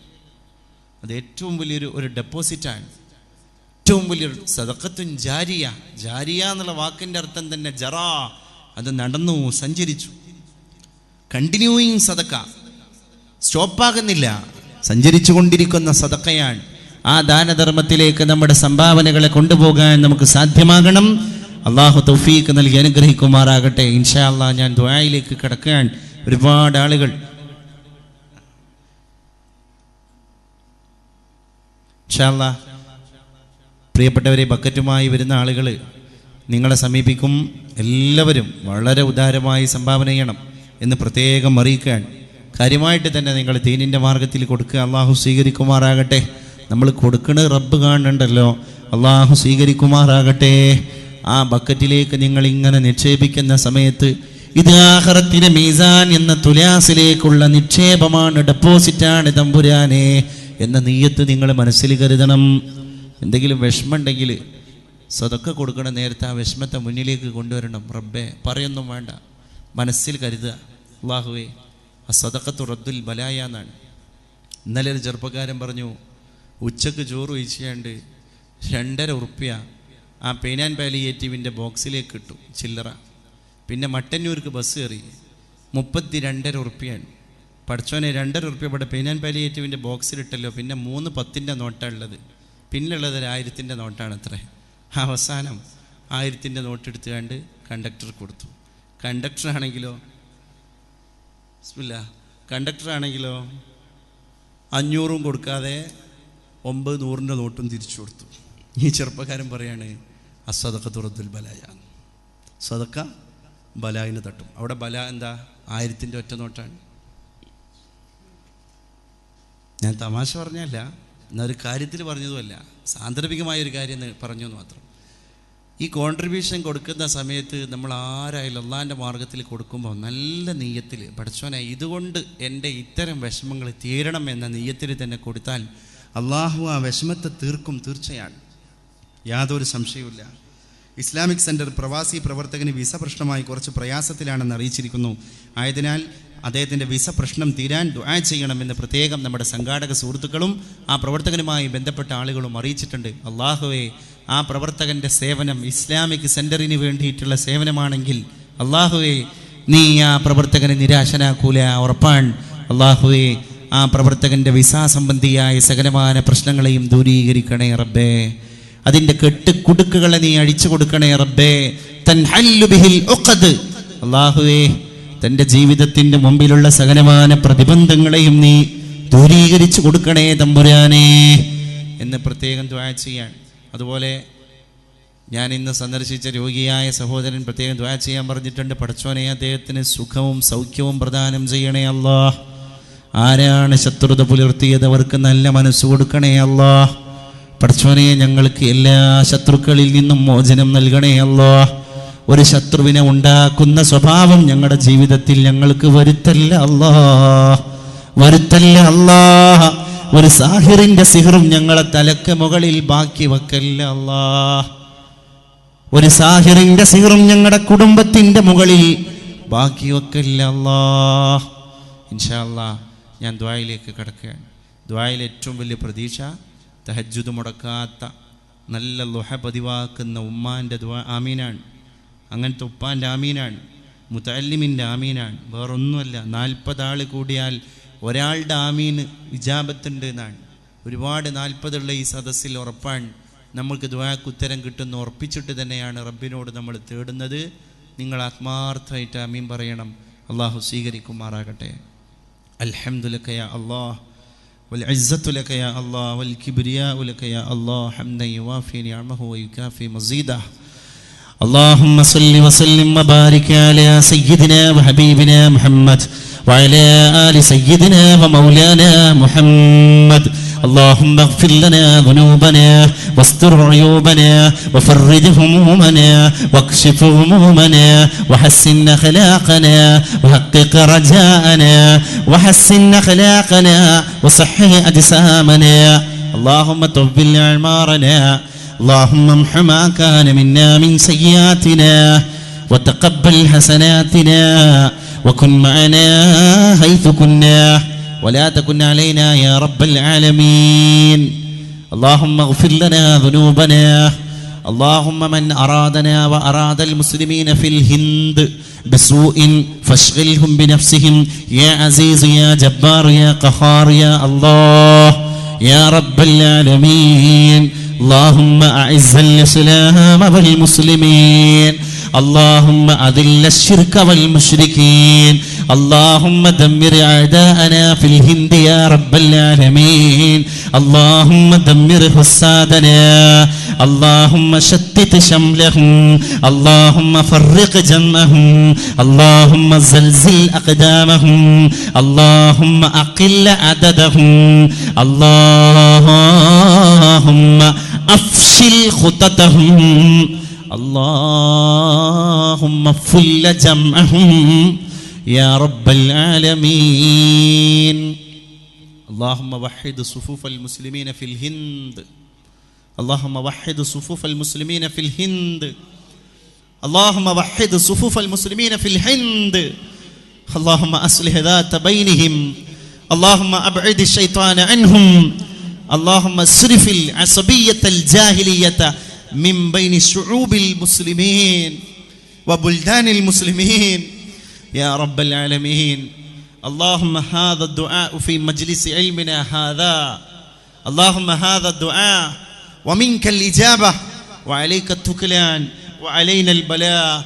اللهم وعلينا البلاء لا حول ولا قوة إلا بك يا الله. اللهم كن معنا حيث كنا ولا تكن علينا يا رب العالمين. اللهم كف أيدي الكافرين عنا. اللهم كف أيدي المنافقين. اللهم كف أيدي المشركين. اللهم كف أيدي الظالمين. اللهم كف أيدي الساحرين. اللهم كف أيدي الحاسدين عنا وعن أهالينا وعن جمعياتنا وعن منظماتنا وعن حركاتنا يا رب العالمين. اللهم أبعد الشيطان عنا يا الله. اللهم أصلح بيننا يا الله. اللهم ثبت أقدام المسلمين في الهند مع العزة والراحة يا رب العالمين. اللهم من أرادنا وأراد المسلمين بسوء فاشغلهم بنفسهم يا الله. اللهم ربنا آتنا خير الدنيا وخير الآخرة واصرف عنا شرهما يا رب العالمين. അള്ളാഹുവേ, ഈ ഉയർത്തിയ കൈകളെ തട്ടല്ല റബ്ബേ, ഈ തുറന്നു വെച്ച ഹൃദയങ്ങളെ തള്ളല്ല റബ്ബേ. പടച്ചോനെ, നിൻ്റെ ഔലിയാക്കന്മാർ വെട്ടിത്തെളിച്ച പാതയിലൂടെയാണ് കേരളത്തിലെ ഇസ്സത്തോടെ ഞങ്ങളെ സമൂഹം പോയത്. ആ ഇസ്സത്ത് നിലനിർത്തി തരണേ റബ്ബേ. അള്ളാഹുവേ, ഞങ്ങളായിട്ടൊന്നും നേടിയിട്ടില്ല. ആ പാവങ്ങളായ ഞങ്ങൾക്ക് ആ ഔലിയാക്കന്മാരെ ഫൈദും കുരുത്തവും പൊരുത്തവും നൽകണേ അല്ലാ. പടച്ചോനെ അള്ളാഹുവേ, നിൻ്റെ ദിക്റുകളെ കൊണ്ട് ഞങ്ങളെ രക്ഷിക്കണേ അല്ലാ. സ്വലാത്തിനെ ഏറ്റുപിടിക്കാൻ ഞങ്ങൾക്ക് ത്വാഖത്ത് നൽകണേ അല്ലാ. അള്ളാഹുവേ, ഞങ്ങളുടെ ശരീരത്തിൻ്റെ അകത്ത് ഏതെങ്കിലും മാരക രോഗത്തിൻ്റെ വൈറസ് ഉണ്ടെങ്കിൽ ഈ സദസ്സിൽ ഉൽപ്പാദിപ്പിക്കപ്പെട്ട ഈമാനിൻ്റെ റേഡിയേഷൻ കൊണ്ട് അതിനെ കരിച്ചു കളയണേ അല്ലാ.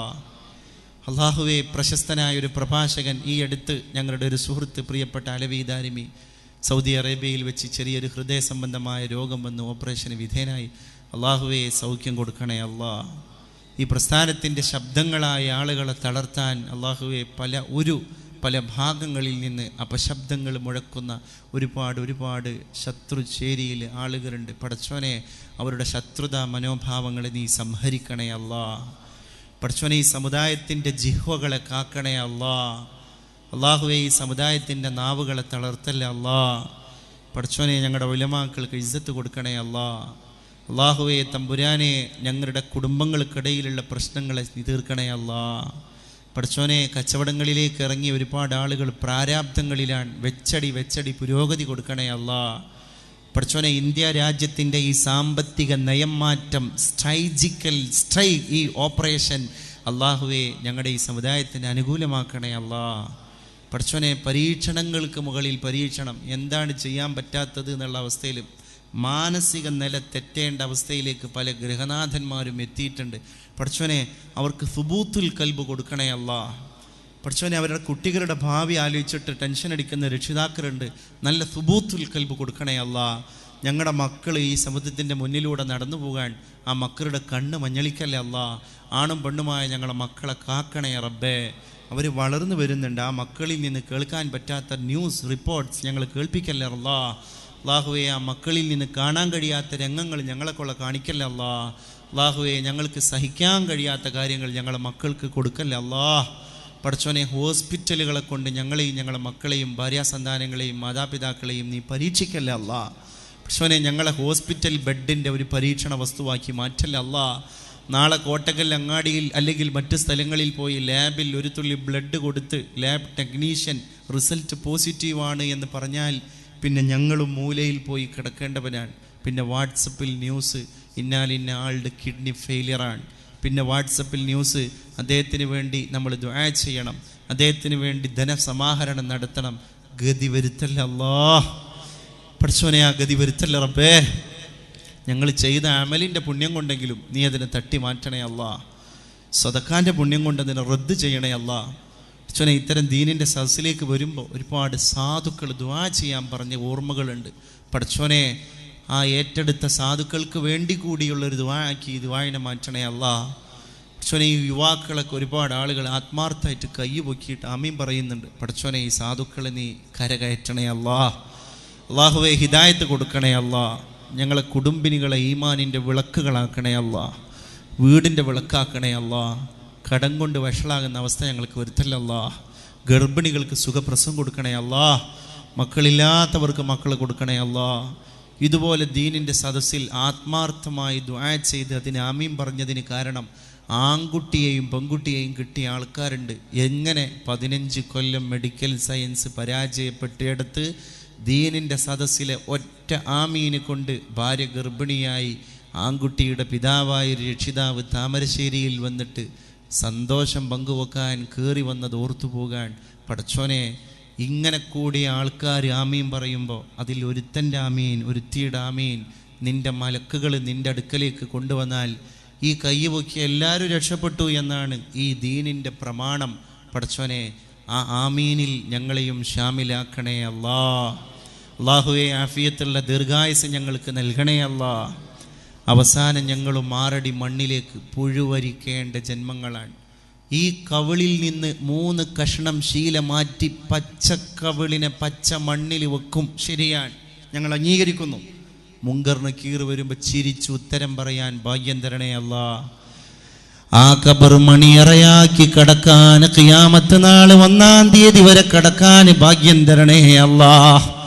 അല്ലാഹുവേ, അവസാനം ആ ഖബർ ഞങ്ങൾക്ക് പ്രകാശമാക്കണേ അല്ലാ. മീസാൻ ഞങ്ങൾക്ക് അനുകൂലമാവണേ അല്ലാ. ഹിസാബ് ഞങ്ങൾക്ക് അനുകൂലമാകണേ അല്ലാ. സിറാത്തിന്റെ മുകളിലൂടെ നടന്നു പോകുമ്പോ ഈ കൂടിയ കാലുകളെ പതറുന്ന കാലുകളാക്കല്ല അല്ലാ. ദീനിന്റെ സദസ്സിലേക്ക് ചവിട്ടി വന്ന കാലുകളാണ്. ഈ പുണ്യം കൊണ്ട് സിറാത്തിന്റെ മുകളിൽ ഈ കാലുകളെ പതറിപ്പിക്കല്ല അല്ലാ. പടച്ചോനെ, ഈ ശരീരങ്ങൾക്ക് സ്വർഗം വാജിബാക്കി നരകത്തെ ഹറാമാക്കണേ അല്ലാ. അല്ലാഹുവേ, ഞങ്ങൾ ഈ പറഞ്ഞത് ആരും ബോധ്യപ്പെടുത്താനല്ല, നീ കേൾക്കാനാണ്. കേട്ടിരിക്കണേ അല്ലാ. കേട്ടിരിക്കണേ അല്ലാഹ്. റബ്ബനാ ആതിനാ ഖൈറ ദുനിയാ വ ഖൈറൽ ആഖിറ വസ്രിഫ് അന്നാ ശർറഹുമാ യാ റബ്ബൽ ആലമീൻ. പടച്ചോനെ, ശരീരത്തിലുണ്ടായ ഒരു മുറിവായിട്ടുണ്ട്, മുറിവുണങ്ങാൻ പ്രയാസപ്പെടുന്നുണ്ട്. അള്ളാഹുവേ, ഒരു സഹോദരൻ പരാതിപ്പെട്ടു. പടച്ചോനെ, നീ അതിന് പെട്ടെന്ന് ശമനം കൊടുക്കണേ അല്ലാഹ്.